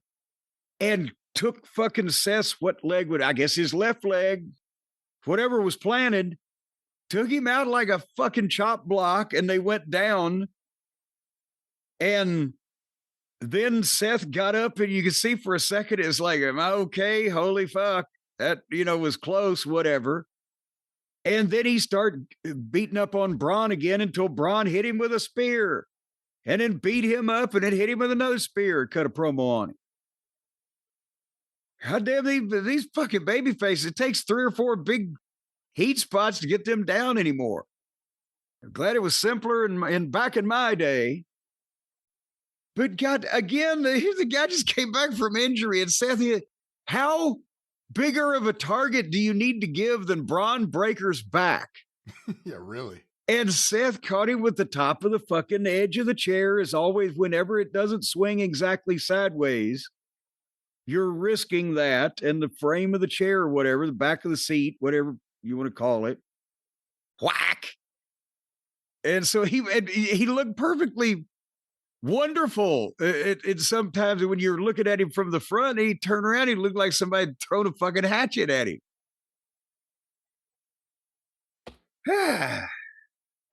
Your thoughts? You kind of covered it all. Good promo from Heyman. I thought Logan Paul was great here. The fans booing, and he just kept getting louder and louder, trying to yell over them and reacting to them. I thought that was great. Braun Breaker looks younger than before he left, I think. And then they went right to the angle with Rollins, and Rollins immediately clubbed him with the fucking chair when he came back in. The way the blood was dripping down his head, it's like, ooh, that does not look good. And the Street Profits was a surprise. We'll see where they go with that. Yeah. And we're right back to where we were. It's never good. I learned that early on in the business. It's never good when you see anybody bleeding from underneath the hair.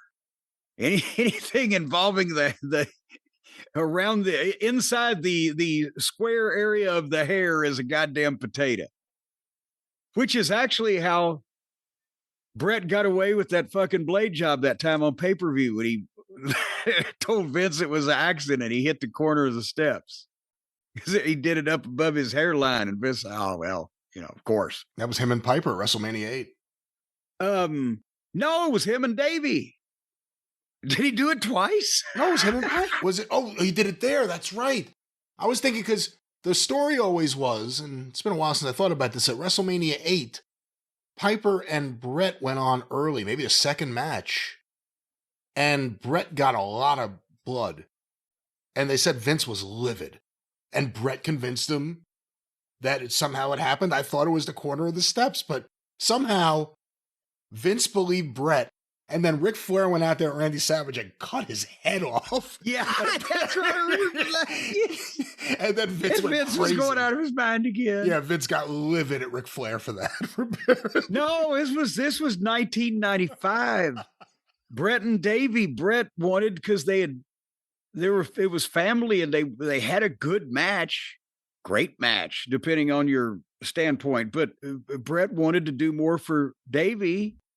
And so oh God, I was up in the middle of his fucking head. But anyway, speaking of heads, JD McDonough was next. And he had a match with Finn, and I didn't see it. And then it was time for our main event, Brian. Of course, we've got these pesky wrestling matches out of the way. The main event of the evening was Roman Reigns. He pulled up out of the parking lot in an SUV 2 hours and 20 minutes into the show. If somebody had a fender bender at the Dunkin' Donuts on the corner, he'd have missed the whole goddamn broadcast, right? What? And they had cleared him a path, I guess, and showed him how to go through this maze of hallways because he walked through the entire back of the arena while the fans were watching on the screen and singing his name. And then through Gorilla and saw the Usos and shook hands with him and said, hey, he signals to him like, come on with me. And then he goes out and does his entrance. And after 3 minutes of that, we see them coming to the ring and we go to a 2.5 minute break. And when we come back, besides there's 10 minutes left on the air, then we get a goddamn, what was it? It was an ad for candy, I think, wasn't it? Where Michael Cole reads the voiceover for make sure to fucking feed your kids these sugar-filled treats. Snickers really satisfies you. Yeah, well, I wasn't satisfied. And then Roman Reigns milked for only 30 seconds this time because it had already been 6 minutes since we saw this fucking guy pull up. He's still fucking walking to the... Anyway, acknowledge me. The acknowledge me did not have the vehement response that I was expecting. Do you are they trying to figure out now whether he's a heel or not? Have they confused the marketplace? Because he does have his fans, but it didn't seem like it was as full-throated and as demonstrative. Because are they trying to figure out whether he's fucked somebody or not? I don't know. That could be a part of it. I also think they're going back to something that was really successful, but they're going back to something. And they don't have Heyman here. It's just him and the Usos. The fans still pop for Jey Uso, but we also hear from a growing audience that is sick of him. It's kind of quieted down in the last month or so because he hasn't been used on top. I think they have to see Roman do something, and they have to. Even this angle here didn't really establish if he's a heel or a babyface. Yeah, well, exactly. So I don't, and again, his track record is he wins the title and disappears and wrestles 3 times in a year. So we'll see what happens. The crowd was or to be honest, having a persona based on being the guy that runs the whole show and is the glory hog and that runs the place and etc. fits a heel persona better. Does it not? He's better as a heel. He should be presented as a heel. Absolutely. But at the same time, it's very confusing. And the Usos are baby faces. And the Usos are baby faces, but what they're about to do here, but hold on. Roman, he said, he's still being a baby face in that he tells his cousins. He said, we ought to talk family business. I miss this. I miss having y'all's full trust and respect. I miss doing business with you. And we're better together, stronger together. There's some rapper from the 90s running his mouth at you. Who is that? Who was he referring to? Do I know? Do you? Yeah, the rapper Cameron has a podcast, and Jey Uso appeared on it the week of WrestleMania. And this got a little bit of coverage. It appeared to be a worked fight where Cameron was making fun of the fact that Jey Uso is a Saturday WrestleMania performer, not a Sunday performer. And he wants someone from Sunday. And then Jey Uso attacked him and started throwing what looked like working punches to me. Oh, boy. Okay, say no more. Well, anyway, Roman gave him a big pitch about reuniting. I'm not asking you to serve me, just stand with me. And then Jay kind of awkwardly, it looked like he was mad when he was saying it. You're always going to be our tribal chief. Everybody always knows we the ones, or always something like that. And threw the microphone down, and people were like, was he hot? But then they put up the fingers.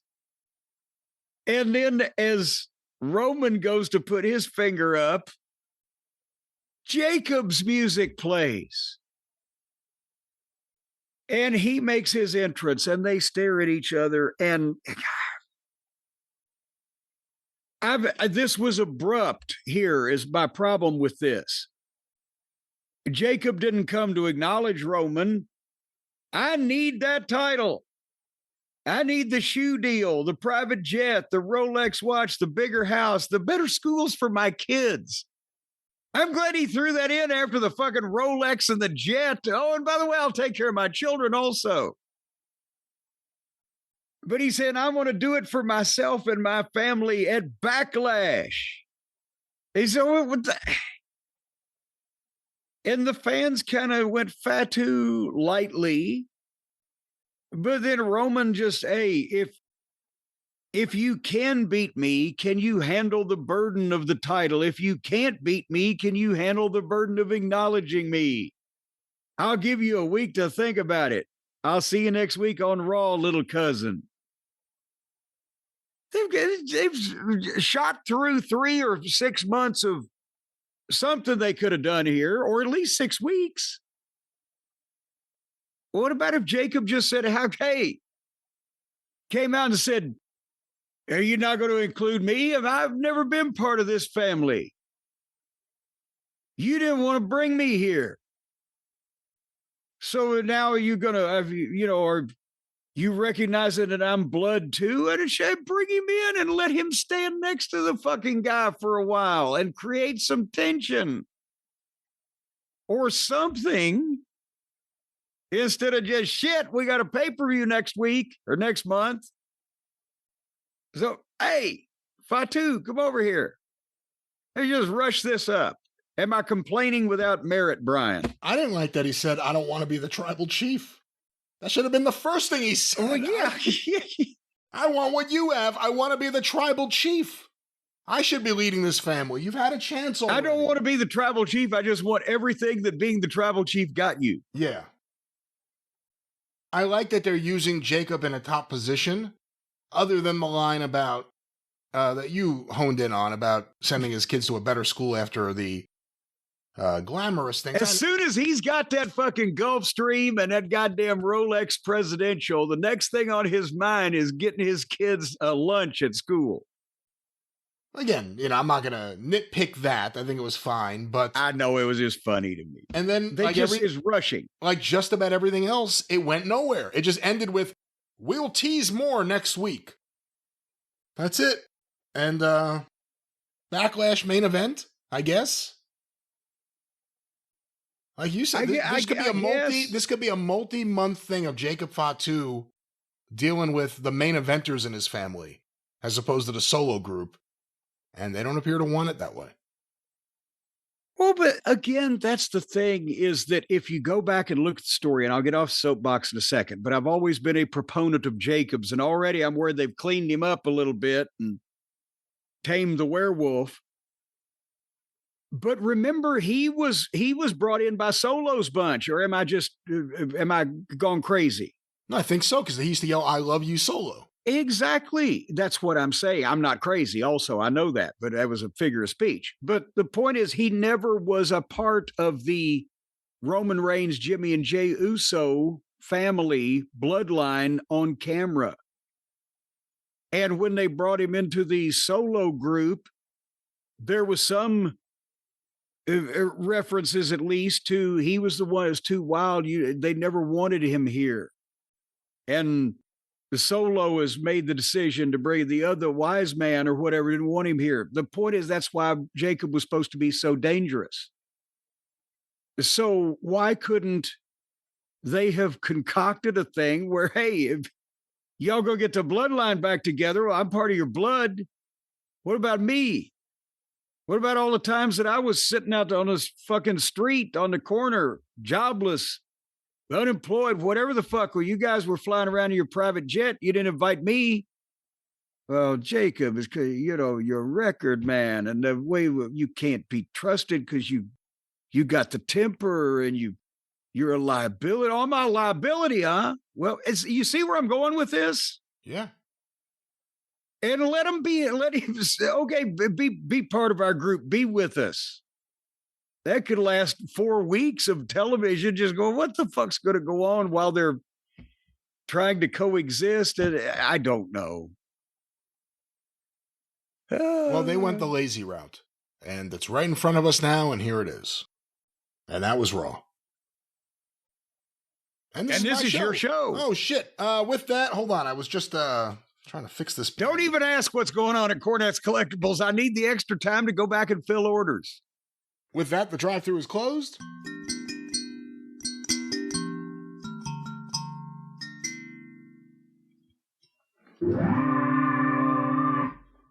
All right. More action next week here on this action-packed show. And of course, in a few days on the Jim Cornette Experience, wherever you find your favorite podcast. Cornette's Collectibles at JimCornette.com. Just go there, JimCornette.com. The Drive-Thru is brought to you by the law office of Stephen P. New, 877-50-STEVE. Get even with Stephen at NewLawOffice.com. Don't forget about the official Jim Cornette YouTube channel. Go there today. Full episodes, Clip City episodes, omnibus collections, all with the great George Livinitis artwork. The official Jim Cornette YouTube channel. Of course, you can go through the archive, patreon.com/Cornette. $5 a month gets you access to the archive going back to 2013. Patreon.com/Cornette. Listen to the wrestling news each and every day wherever you find your favorite podcast. No clickbait, no paywall, just the wrestling news. Directly from thewrestlingnews.com wherever you find your favorite podcast. But until next week on the Drive-Thru and in a few days on the Experience, for Jim Cornette, I'm the great Brian Last. Tally-ho!